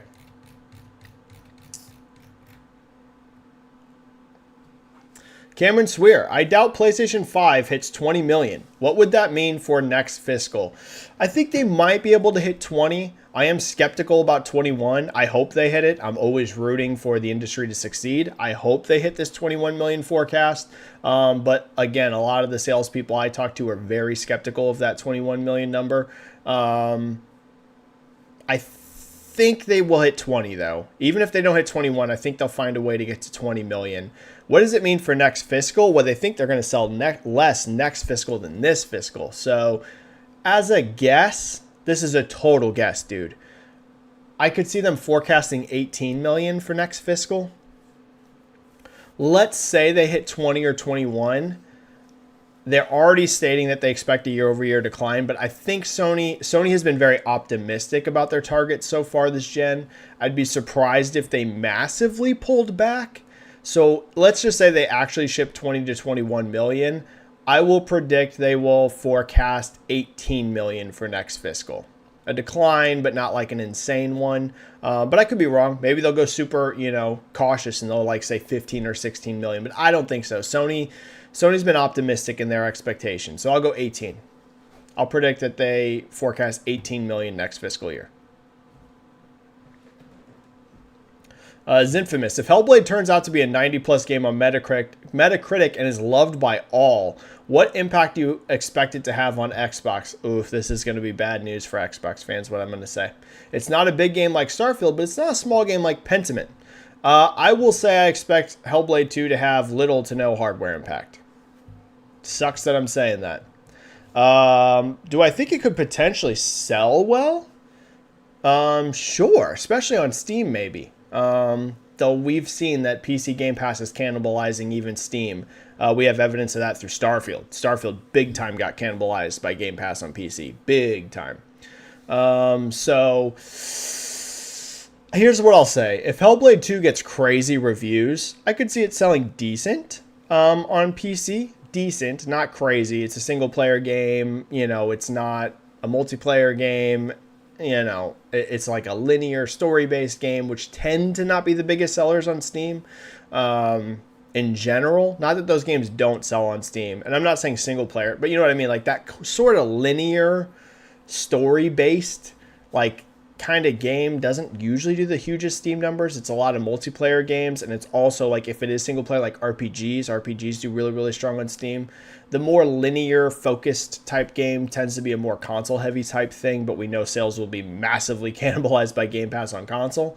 So I will say I expect it to get good engagement, good look for the brand. Do I think it would sell a ton of consoles? No. Again, I don't know what Microsoft can do to massively improve their console sales. I don't know. And then also, Benji, did you see that press conference yesterday? It was a good one, I thought. I said it before, but Ilya really, and I mean really, needs to win. If he doesn't want to become a laughing stock for a long time, yeah, I told you, I'm rooting for Ilya to lose. Ilya has really annoyed me. And this is a guy that loves watching Ilya fight. I think Ilya is such an exciting fighter to watch fight. And I used to actually like Ilya a lot. Like, I was rooting for Ilya to do really good. He has been incredibly annoying. Like, he's just like, that's the way to phrase it, annoying. He is just annoying right now. So I'm rooting for him to lose, man. I hope Volk smashes him. Sorry, Ilya. I hope you get smashed. I'm rooting for Volkanovski big time. Ilya is so annoying. And the thing is, I don't think Ilya is actually an annoying person. Like, did you see what happened when they did the face-off and the cameras caught it? And Ilya was like, hey, actually, like, I really respect you as a person. I'm just, fighting for my dream. That's what he said to him. It's like, Ilya, dude, we can all see it's an act, man. Here's the problem. All of these MMA fighters are trying to reenact Conor. The whole reason it worked for Conor McGregor, this is the thing people keep, like, just not understanding, like, fighters, I mean. It worked for Conor McGregor because that's literally who Conor is. Even today when he's not fighting, for better or worse, the man is constantly running his mouth over the top, doing insane stuff all over the place, living like a wild man. Like, that is Conor. It worked for Conor because you could tell it wasn't a show. This is how Conor McGregor is. You have all these other guys that are trying to do the Conor McGregor shtick, but it's not who they are. And so you can kind of tell it's phony. Like, it's just not right. So yeah, man, listen. Ilya, you're being annoying. We can just tell this isn't you. I'm not saying he's not a confident guy. I'm saying, like, the brash, like, over the topness. Like, he's pushing it to where it's not natural for him. You can tell. And lastly, do you think Alan Wake 2 could have hit 2 million copies sold with a physical release? It definitely could have done better. So as solid as the Alan Wake result is, it's the fastest selling Remedy game ever, and it's actually outperforming Control by quite a bit. Do I think that could have been higher with a physical? Absolutely. Do I think it would have got them to 2 million? No. But could I see that number with a physical release being more like a 1.6 or something like that? Sure. Like I said, Remedy games are not super fast sellers. They've never been. Not a single Remedy game. Listen, the fastest selling game ever is 1.3 million in a couple months, right? Like, they're not the same as like a Naughty Dog or something. So even with a physical release, do I think it would have had insane sales? No. But do it better? Sure. Yeah, sure. I could have seen 1.5, 1.6, something like that with a physical release. Sure. Here's the thing that held it back more. Not a physical. Steam. The thing that held Alan Wake 2 back more from sales, again, physical would have definitely helped, but a Steam release. That's the thing that held it back the most, was by being exclusive to Epic Game Store. We've just seen PC gamers don't like Epic Game Store. They just don't. They don't like buying games on it. So that was the thing. If they really wanted to just maximize pure sales numbers, it would have had to have launched on Steam day one. Now, why it didn't is clear, because Epic's the publisher. So it's not even just a deal like we've seen with other games where they sign a deal for store exclusivity. Epic literally published this game. So do I understand why it's Epic Game Store exclusive? Sure. But I think not being on Steam was the biggest factor to not having higher sales. Val, when do you think I will play Halo and Gears on my PlayStation? And yeah, awesome news on Alan Wake 2, but I hope there will be a physical version. I hope so too. I hope one day, even if it's a limited run, they do a physical release of Alan Wake 2. I'd love to see it. Halo and Gears on your PlayStation? I could see Gears relatively soon for the older games. I could see it potentially as soon as next year. Let's say they do a Gears collection. Sure, the older Gears games. Now, do you mean Gears 6? I wouldn't expect that soon. Like I said, I kind of think that what Microsoft's strategy is going to be is launch a game exclusive most of the time, and then after it's had its impact, then porting it. The old Gears games are having no impact, right? Gears 1, 2, and 3 at this point, those games came out like a decade ago.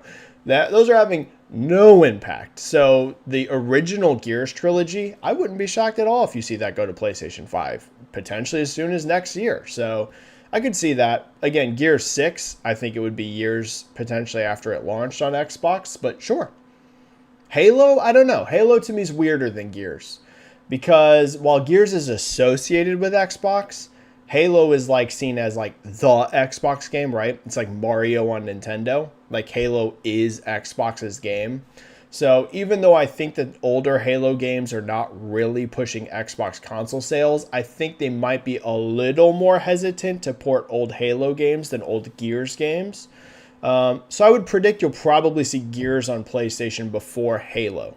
But I could see Gears very soon, sure. As soon as next year, maybe. Jacob Novick, Benji, my first question for you will not be the one I intended. Watched a lot of why Google Stadia failed vids today. My question, do you think Amazon Luna or FB Gaming fails too? Oh, it's a good question. I just think that streaming is not the way most people want to play games. And I don't think that changes anytime soon. Even if tech gets really good, I don't know. Like, I think people just like having a game natively being played. Now, does that mean that I think that there's no scenario for streaming to become a bigger part of the industry? Absolutely, I think it will be over time, right? And is there some far future scenario where no one's buying a console or natively installing it? Everything's streaming. Sure, maybe at some point we get there. But I think that sort of future is very, very far away. And even Microsoft has backed off on this, by the way. Like, they even admitted in court, which you can't lie when you're under oath. They essentially said the same thing. They were like, yeah, cloud is definitely a part of our business, but we're kind of seeing that it's not going to like dominate gaming anytime soon. And I agree with that. So I think the best stance for streaming is going to be it being a part of someone's business, like a part of Xbox's overall business, a part of PlayStation's overall business. But do I think you can build an entire, company around it, like specifically just streaming? No, I don't think you can. And I don't think that changes for a long time. But I could be wrong.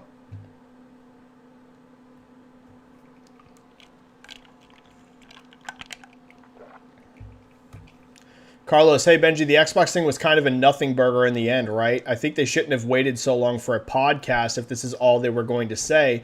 A blog post would have sufficed. I see a lot of people saying that. It was definitely more of a nothing burger even than I expected. Yeah, pretty much. I don't think you actually even needed to do a podcast for that. I do think you could have done a blog post. I respect them doing a podcast because you at least got, to hear Phil and Sarah and them talk. But it was much more of a nothing burger even than I thought. I don't think a whole lot changed after that podcast, if I'm being honest with you. Other than, yes, they are going to port some more games multi-platform. But is that industry-shaking news? I don't really think so.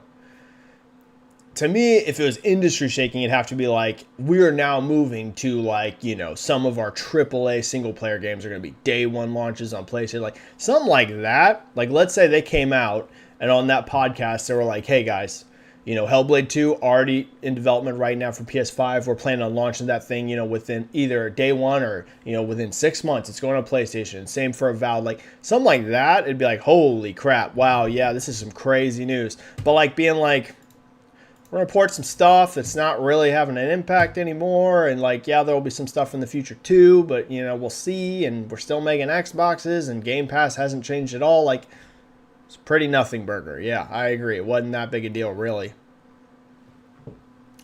Vex, Benji, why do many people want PlayStation to go day and date after seeing the negative effect with Xbox? People are not looking at Steam, which with the Steam Deck is building a library of Xbox games day one. If PS went day and date, they'll have Xbox and PlayStation games day one on their Steam Deck console, easily and successfully replacing Xbox and PlayStation. PC is a competitor. Steam Deck is a competitor at $500. It's lower than ever to get into the PC ecosystem, which is eating away console market share. Nintendo's strategy is the best. Their safer route to expand IP and revenue profit from devaluing the console. Well, that part I disagree with. I think consoles are stagnating hard. And I think Nintendo might even run into this problem next gen. I see Hiroki Toki aggressive multi-platform push as meaning live service output this year, Helldivers, etc. Okay, so basically, Vex, you're saying that remaining like in a fully closed exclusive ecosystem is the best way to go. I disagree because I think even Nintendo is going to run into the exact same roadblock that PlayStation and Xbox are running into next gen. The problem for Nintendo that they're about to run into is they are going to be coming off a 100+ million selling console, massive selling software, and in a best case scenario, all stars align and things go literally 10 out of 10 perfect for Nintendo. You think that Switch 2 will have huge growth over Switch 1? I don't actually even see how that's possible. I don't even see how it's possible, right? Like, we're talking about a console that has sold insane numbers and their software sell insane numbers. So once you hit that wall of, let's say Switch 2 goes perfect, that's not me saying Nintendo's about to run into the same problem as Xbox or Sony in that all of a sudden, Switch 2 is going to sell bad and their first party games are... I'm not saying that at all. I'm saying, where's the growth going to come from? Where are they going to get growth? Right? This is the problem that all the consoles are running into. We are really stagnating in the console market. Hard. And in a perfect scenario, that wouldn't matter, right? As long as you're making lots of money, who cares, right? That's the dream scenario. The problem is that these companies run on stock and they run on making investors happy. So when you're a privately owned company, of course you want to grow as well, but you're private. So as long as you're making a lot of money, who really cares? It's not the way it works for these companies. Nintendo, in order to keep shareholders happy, are going to have to post huge growth next gen. They're just going to have to. And if they don't, their share price is going to free fall.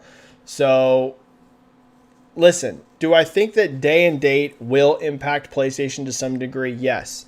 I see this common thing starting to pop up on, I'll just be honest, at one place I saw its reset era.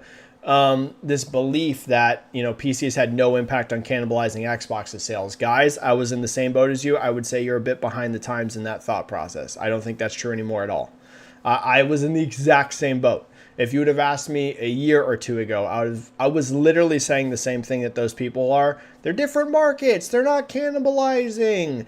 Guys, you're behind the times on that. It has hurt them, especially in Europe. Places where PC is very strong, mainland Europe, it has hurt Xbox. Do I think going day and date on PC could harm some PlayStation sales? Sure. Again, I think there's enough just console-only gamers that it wouldn't free-fall the console. Do I think there'd be some cannibalization effect? Maybe. But again, the thing that these companies are going to have to start gambling is that you can just make more money going beyond just the console. You have to get growth somewhere. Where are you going to get it? Nintendo, I don't think you see on PC ever. So how they're going to address this is going to be a big question for them. Do I think Switch 2 is going to sell 200 million units? No. Do I think that, the next Zelda and the next Mario Kart are going to sell massively better than Breath of the Wild, Tears of the Kingdom, and Mario Kart 8 Deluxe? No. So where are they going to get the growth? I don't know. That's going to be a big question for Nintendo. That's going to be the scariest thing for Nintendo this next gen. Not being successful, they will be successful. Growth. Where's the growth going to come from? Eber, Benji, what do you think of the inflated Game Pass numbers that included core in those numbers? I think there was a big decline, and that's why of this change. No. The answer to that is no. And Phil confirmed no. Not the core is not included, but there was not a decline. No, there wasn't that many people subbed to just gold. Why would you be subbed to just gold? I'm sure a few million of those subs are definitely from gold, but why? I don't know why you'd own an Xbox and only sub to gold. So no, I do not think that there was a decline. No. I think the growth looks better than it would have without core. Absolutely. But no, I don't think most of the increase was core people coming over, because I personally don't know a single person that was subbed to only gold. And again, you always want to be careful with what you know personally and antecedent, but I'm just saying personally, I did not know a single person that only had gold. I don't know why you would do that if you own an Xbox. It doesn't make any sense.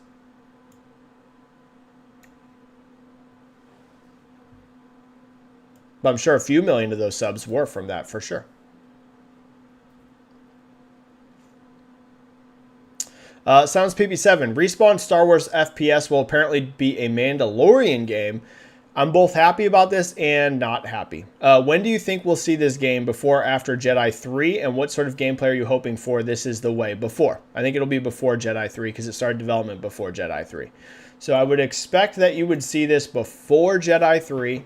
It's cool. I'm glad we're getting a Mandalorian game. I think a Mandalorian game would have worked best as a third-person game. And it's coming from someone that loves first-person games. I'm not one of those people that's like third-person or bust, right? Because you do see people like that just complain anytime a game's first-person. You saw it like crazy with Indiana Jones. I'm not one of those people, but I just feel like a Mandalorian game would have been better in third-person.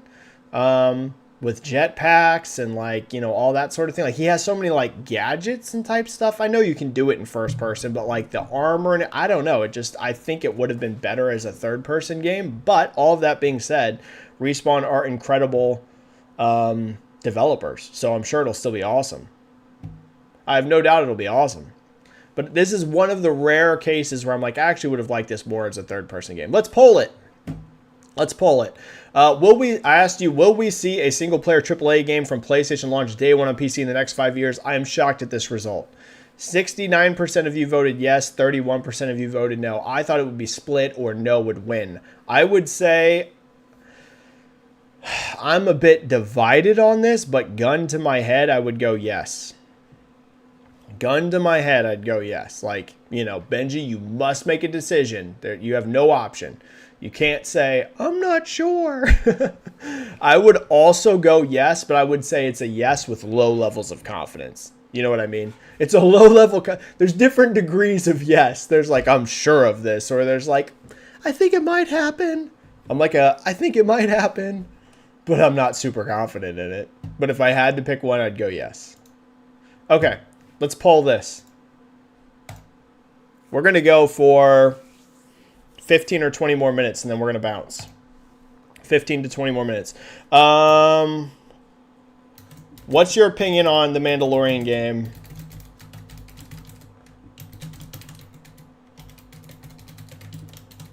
Being a FPS. Love it being an FPS / prefer it. Don't care either way. So you just don't care. Third person, great. First person, great. Who cares? Don't care. Or we'll say, would have preferred third person.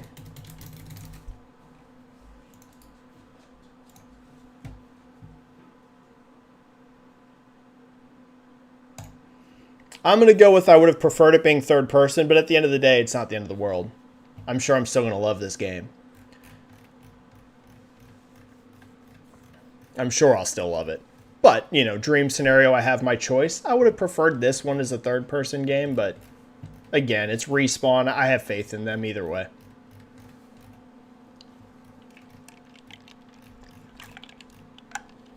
Holy cow, there is so much in chat I'm not going to hit today. Holy cow. I'm sorry, guys. But I only got about like 15 or 20 minutes left.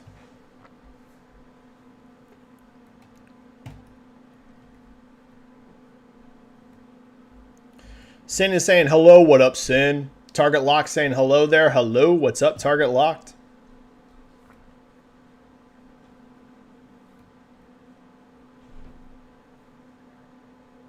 Jacob Novick. I think PS5 will get most Xbox games. Phil even stated that he sees less exclusives in 5 to 10 years. I agree with that. Yeah. I think most stuff will find its way onto PlayStation one way or another. I just think a lot of it's going to be timed, right? Like I was saying earlier, I just think a lot of it's going to be timed. But do I think most stuff one way or another at some point hits PlayStation? Yeah. I just think it's going to be like varying degrees, right? I think some stuff will be, if it's a games as a service, potentially even day one. If it's a game that's kind of small and doesn't sell a ton like Hi-Fi and Pentiment, I could see it being within a year. If it's like a big flagship game like Starfield or something, I could see that taking 2-3 years. But I think it'll just be a lot of variability. But yeah, I think most stuff one way or another eventually goes to PlayStation. Justin, I'm not even going to try and pronounce your last name. I apologize.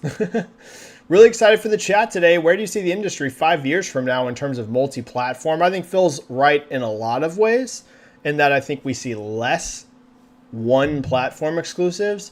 But do I think that means that you'll see like Nintendo and Sony embrace fully multi-platform? No.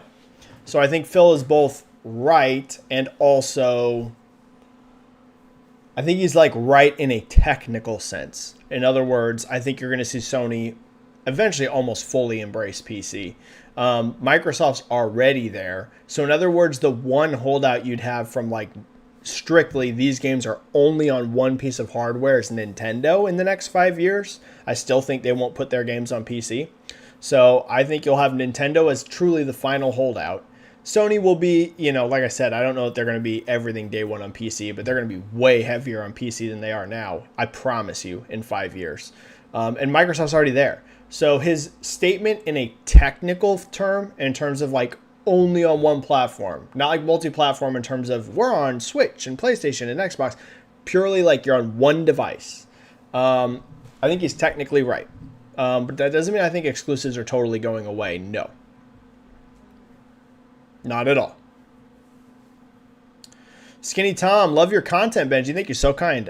Hope you've been doing okay mentally. Way better, Skinny Tom. Like I said, this year is like a night and day difference than last year. I can promise you that. Night and day. Last year was horrible for me.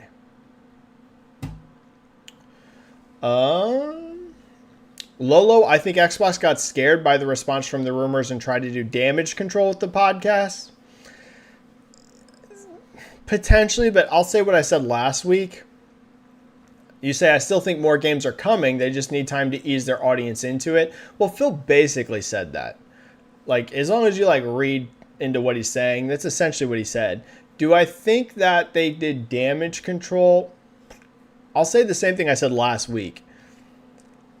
If by damage control you mean they just like phrased things maybe nicer for their audience, I'd be fine with that. If they're actually making business decisions, though, based off Twitter, I would say that's not a good idea, and I would caution any company from doing that. Twitter does not represent real life. So that doesn't mean that Twitter has zero importance, but all the time you see Twitter feeling one way about something and reality being completely different, right?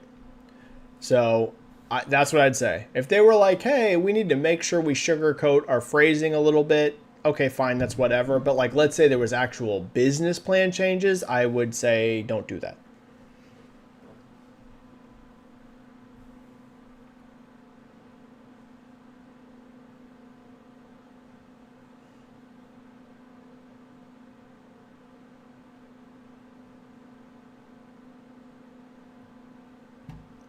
All right, I'm going to try and pick people that have not gotten anything answered.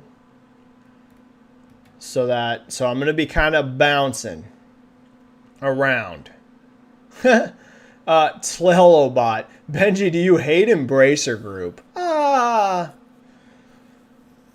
Do I hate the things that management's doing and the impact it's had on the industry? Yes.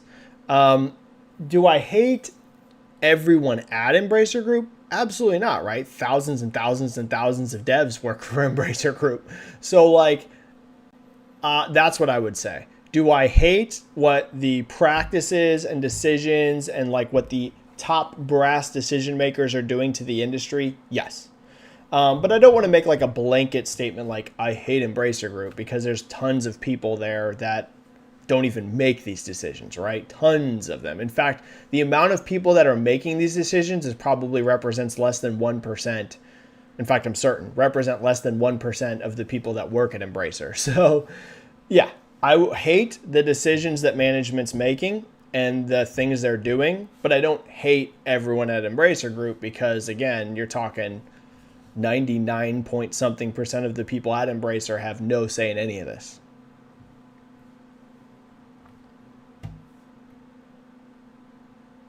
Samir saying, hi, Benji, love from India. Love to you from India, Samir. I've said it for years. A lot of the nicest people I've ever interacted with through YouTube or Twitter are from India.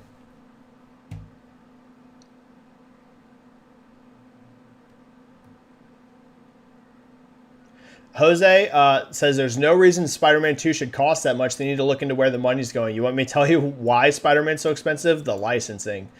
I won't go into all of the leaks, but holy mother of God, let's just say Disney's getting paid. So that's why Spider-Man's and the future X-Men games budget is so inflated, even compared to some other big AAA games. Disney's like, You can use Spider-Man, but you're gonna pay us. Disney's making bank off this deal. So there is your answer on why Spider-Man is like inflated even compared to other AAA games. Because Disney is not giving that license cheap. I can tell you, we know exactly what they're making off of it because it all leaked. They're getting paid. But it's a problem industry-wide. But it's especially insane for the Insomniac Marvel games. Disney's making a lot of money. Vex, Spider-Man 2 selling 10 million on a console base of 50 is insane. It is, yeah. The attach rate's fantastic. Fantastic. Jacob, the white corner of nothingness. Yeah, it sucks. Well, the plan was to have like a bunch of stuff back here and everything. I was going to do way more. But I also just hate the setup. I hate the lighting. It's not good. So I like the more natural lighting from being in front of the window. This lighting makes me look all washed out and weird and ugly. I mean, I look that way anyways, but even more so here.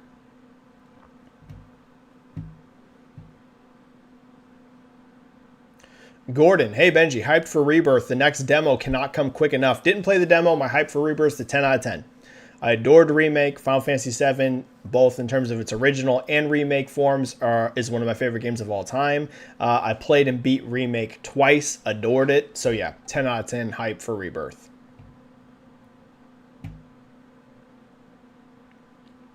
Ishan, it's pretty obvious at this point, bigger games like Starfield are for sure releasing on PlayStation. Stuff like Hi-Fi Rush and Pentiment aren't really going to move the needle. I agree. They will. It'll just be, like I said, different windows.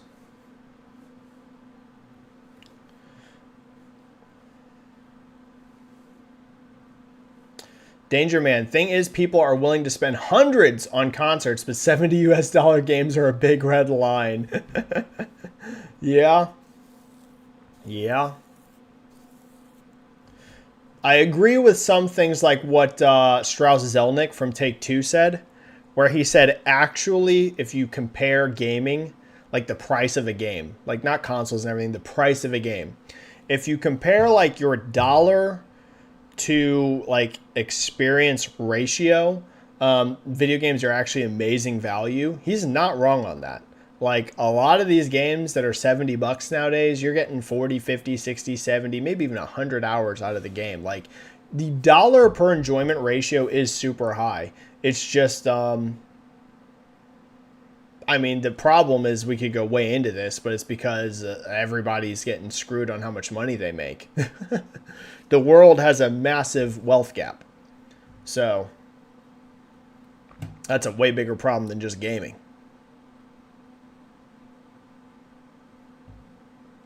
Jacob, both Sony and Microsoft is going to go full multiplat at some point in the future. I agree in regards to PC. I'll be shocked if you see ever a AAA single-player Sony game on an Xbox. Maybe I'm wrong, but I would be surprised. If you ever see a God of War or The Last of Us on Xbox, I'd be floored. I just can't see it, and I'm always open to being wrong. But do I think that a day's coming at some point when Sony's day one on PC? Yes, I do. Even on single-player games. I think that day is coming. Sooner or later at some point.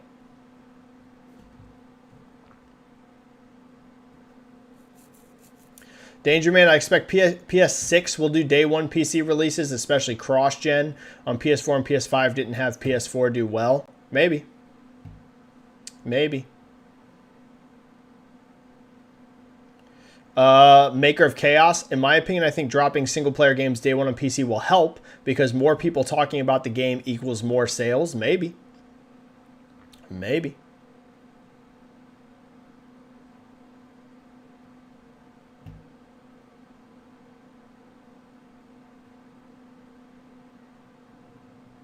I don't know. We'll have to see.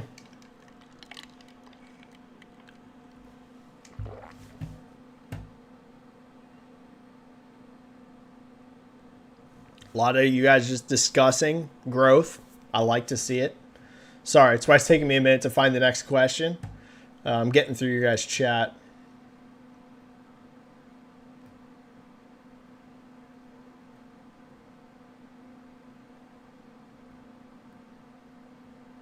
Vex, PS is lacking in the mobile space. That's definitely true. Same has been the true for Microsoft. That's honestly one of the reasons why they wanted King. A lot of people focused on Activision Blizzard, and don't get me wrong, that was a massive part of it, massive part. But Microsoft really wanted King too, because they have like they had very little mobile presence. So Microsoft has kind of addressed that through the King acquisition, but Sony, yeah, Sony needs to get some. I feel bad saying this, but I don't care about mobile gaming at all. I have zero care about it, but it is important, and you can make a lot of money in it. So I agree, Vex. They do need to do something about mobile. Microsoft was in the same boat, really, until this acquisition. Then they got King, that helps them.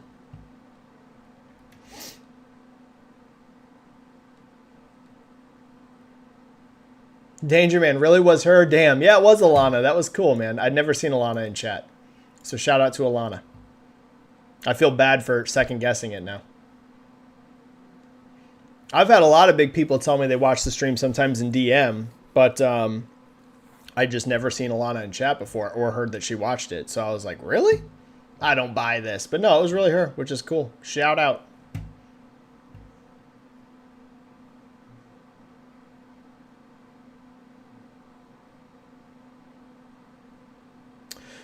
Cal Links, Benji, do you think there is a chance that Xbox could actually see a sales increase this year in hardware with their big games? A slim one, but it would only be because their sales last year were so low. You know what I mean? Like, I know that sounds funny. Microsoft's not expecting it. I can tell you that. They're expecting declines. But Xbox has the best chance of the three to have year-over-year increase just because their floor is lower.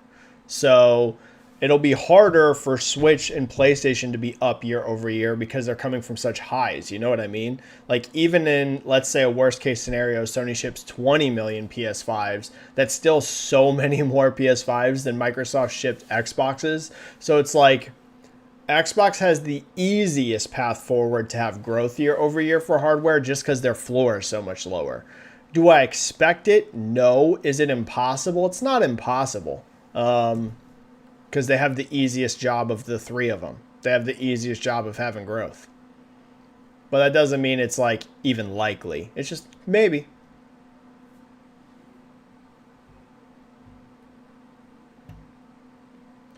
Renato, I think PS5 Pro will be $550 at most. I don't. I'd love to be wrong. Bro, them profit margins are not good. I want to be clear about that. They're not good. The profit margins are not good for PlayStation. I promise you they ain't selling that thing for even a 50-cent loss. So I would love for it to be 550, but I'll be shocked if it's below 600.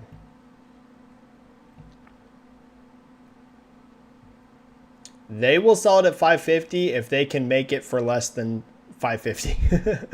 If they can't, they ain't taking a penny loss on that hardware. That hardware is not taking any loss. They cannot afford it.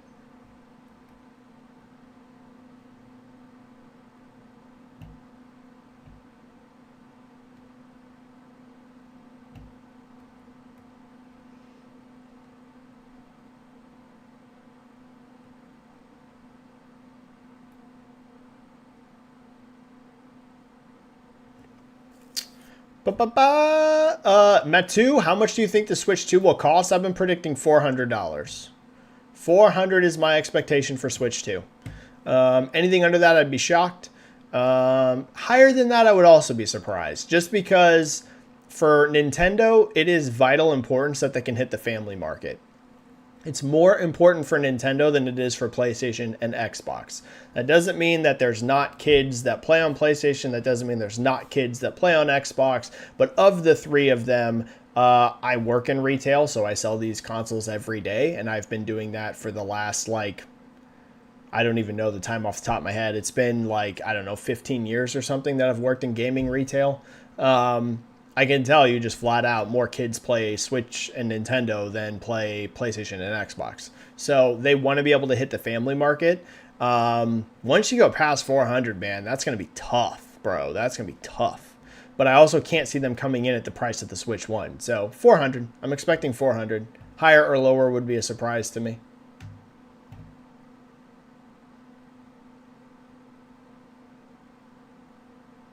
Sin, Benji, do you think Phil didn't name the 4 titles because one of the live service games is possibly Halo Infinite and would have taken all the attention away from the rest?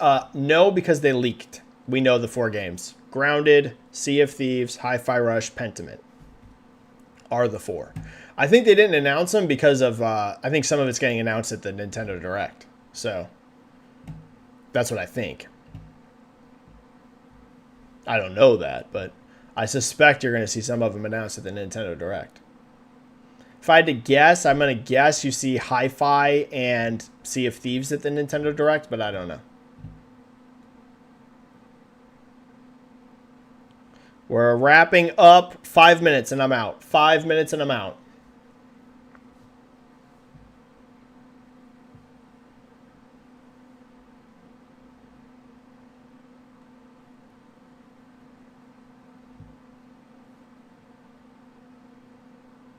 I think I missed this one from a channel member, Dorian Gray. I think it's amazing Sony can go most of the year in 2021 light in releases, 2023 light in releases, and now the upcoming fiscal year light with the releases first party. If Xbox did this, pitchforks. To a degree, Sony has way stronger brand strength. Just like I was talking about last week, Xbox has a brand problem. They just do. They just have a brand problem. Right? They just do. They have a brand and image problem. PlayStation is a far stronger brand than Xbox is. And whenever I say that, that's not me saying Sony's coasting on their brand, right? But when you have 2 brands, anything, it doesn't have to be gaming, it can be clothes, it can be music, whatever you want. When you have 2 brands and one of them is just naturally stronger than the other brand, they're going to be able to get away with more. And that's not me saying that Sony's like dropping the ball and their game output sucks or anything. It's nothing like that. It's just Microsoft has a much weaker brand, so their weaknesses are going to stand out even more than a brand that has a lot more strength. Because you're just going to be like, wow, Xbox still dropping the ball, still blah, blah, blah, blah, blah. PlayStation is going to have just a higher buy-in than Xbox is going to. Pete, do you think they break 100 million on PS5? Yes. I just don't think it's going to sell much more than PS4 in a best case scenario. But I think they'll get over 100, yeah.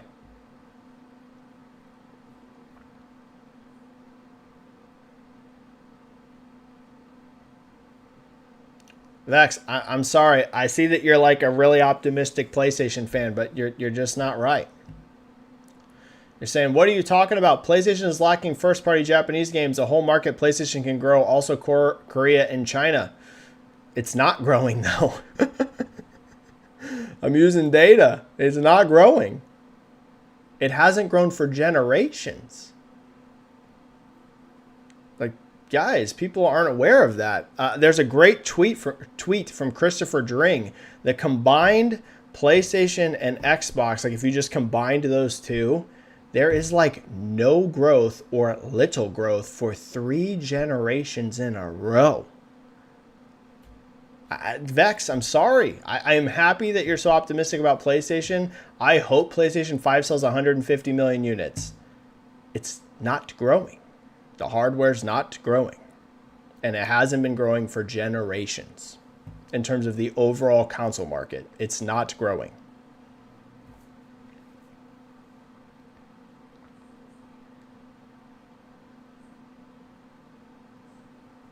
And I hope it does. I want to see PS5 sell 150 million. I want to see PS6 sell 200 million. Maybe at some point that happens. But right now, there is no evidence there's growth in the console market.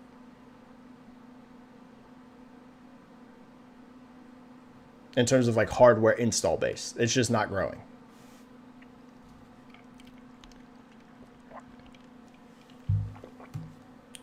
Prinny, thoughts on FromSoft buying the rights to Elden Ring from Bandai? I don't have a ton of thoughts other than super cool. Happy for From Software that they own the IP, it appears. Sucks for Bandai Namco. I'm sure they would have loved to own that IP, but they probably got a cash influx from it, so cool. I would say I'm happy for Bandai, or for FromSoft. I don't think this means like anything game-changing in terms of like releases or anything like that, but cool. I'm happy. I'm always happy for a developer to have control of their own IP.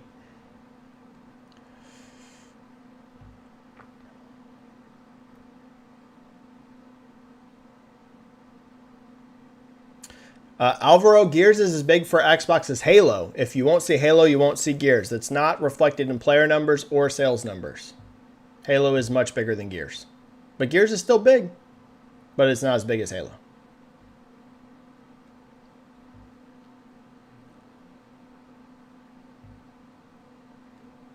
But, I mean, I won't be shocked at all if you see Halo on PlayStation. Wouldn't surprise me in the least.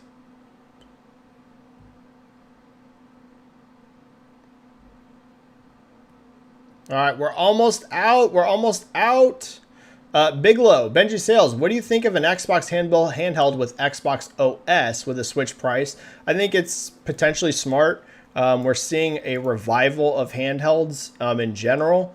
I don't think an Xbox handheld is the sort of thing that's going to sell 100 million units. But do I think they could sell some like portable, basically an Xbox's version of a Steam Deck?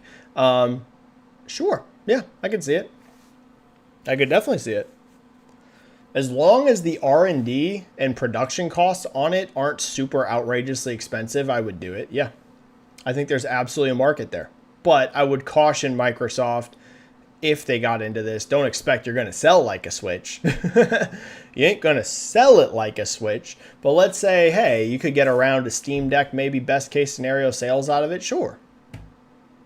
As I said, as long as the R&D and the production costs aren't outrageous and your expectations are realistic, then sure.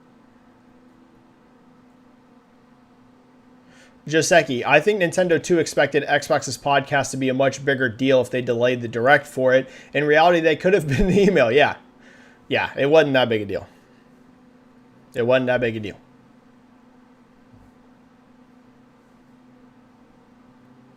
I think most people expected it to be a lot bigger deal than it was. Myself included. Oh, here we go. We have a super chat here at the end, and then I'm probably out except for maybe a couple channel members. Super Donut 1988 with a 5 super chat. Thank you so much. It's very kind of you. Is there any way for consoles and the industry to achieve lots of growth within 2024 and 2025? The only way you're going to get console growth is kind of like what Vex was saying. I wasn't trying to say Vex was wrong earlier. I was just saying that it's not currently happening. The best way, the only way, let me actually phrase that better, not best, the only way. The only way you're going to get console hardware growth is it's really got to start taking off in some other emerging markets. Middle East, other parts of Asia outside of Japan, because it's not going to come from Japan. It's going to have to be from outside of Japan. Middle East, Europe's not going to grow. US is not going to grow. UK is not going to grow, not in major ways. Like all of those big giant markets, Brazil is probably not going to grow really. The only way consoles start to get growth again in terms of install base is markets, that traditionally just aren't big places for consoles, which is a hard thing to just like expect, right? That's why you're not going to see PlayStation or Microsoft just expect those markets to explode. If they do, amazing, right? If all of a sudden China starts buying 50 million PlayStations and Xboxes, okay, well now we're talking about something totally different. But as of now, there is no data point for a long time now that consoles are growing. Even if one console performs better than the other, if you look at the combined number, let me find Drink's tweet on it. I'll just do this just before we end the stream, in case you guys didn't see it. I'll just pull it up for you. He's got a great tweet about it. All right, so let's see. I'll pull up the exact tweet. Here we go. This is what I'm talking about whenever I say, like, guys, there's just not the data to pan this out. Christopher Drink posted this yesterday. PS2/Xbox equals just under 180 million install base. PS3 and 360 combined, just over 170 million install base, almost the same number. PS4 and Xbox One, around 180 million install base. It's the same thing for 3 gens in a row.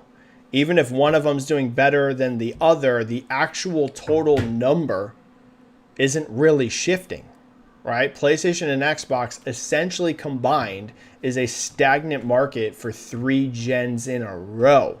That doesn't mean that they're not generating more revenue. We're just talking about hardware install base. It's not growing. So the only way you would all of a sudden see this giant growth when you haven't for 3 generations in a row, it's not like we're talking, the past 5 years, guys, we're talking about decades. Another market or markets would have to come online that haven't been there before that all of a sudden explode. And when you're talking about a business, you can't just count on one of these markets to come out of nowhere. If it does, amazing. That is awesome. But it's not happening, and it hasn't happened for decades. So if it does happen, awesome. So you got to make your business decisions around what are things we can expect. You can expect if you open up the PC audience, that's a whole new audience if you're PlayStation, right? Or for Microsoft when they did it. Like, that's an actual audience. It's built in, it's established, it's there. It's not a mystery. It exists. So how, like I said, the only way you would see hardware explode is just a brand new market or, a market that's not traditionally console focused, all of a sudden just loving consoles. Other than that, there's not really anything you can do because they're just not growing. All right, guys, I got to go, man. Let me make sure that every channel member got at least one question answered.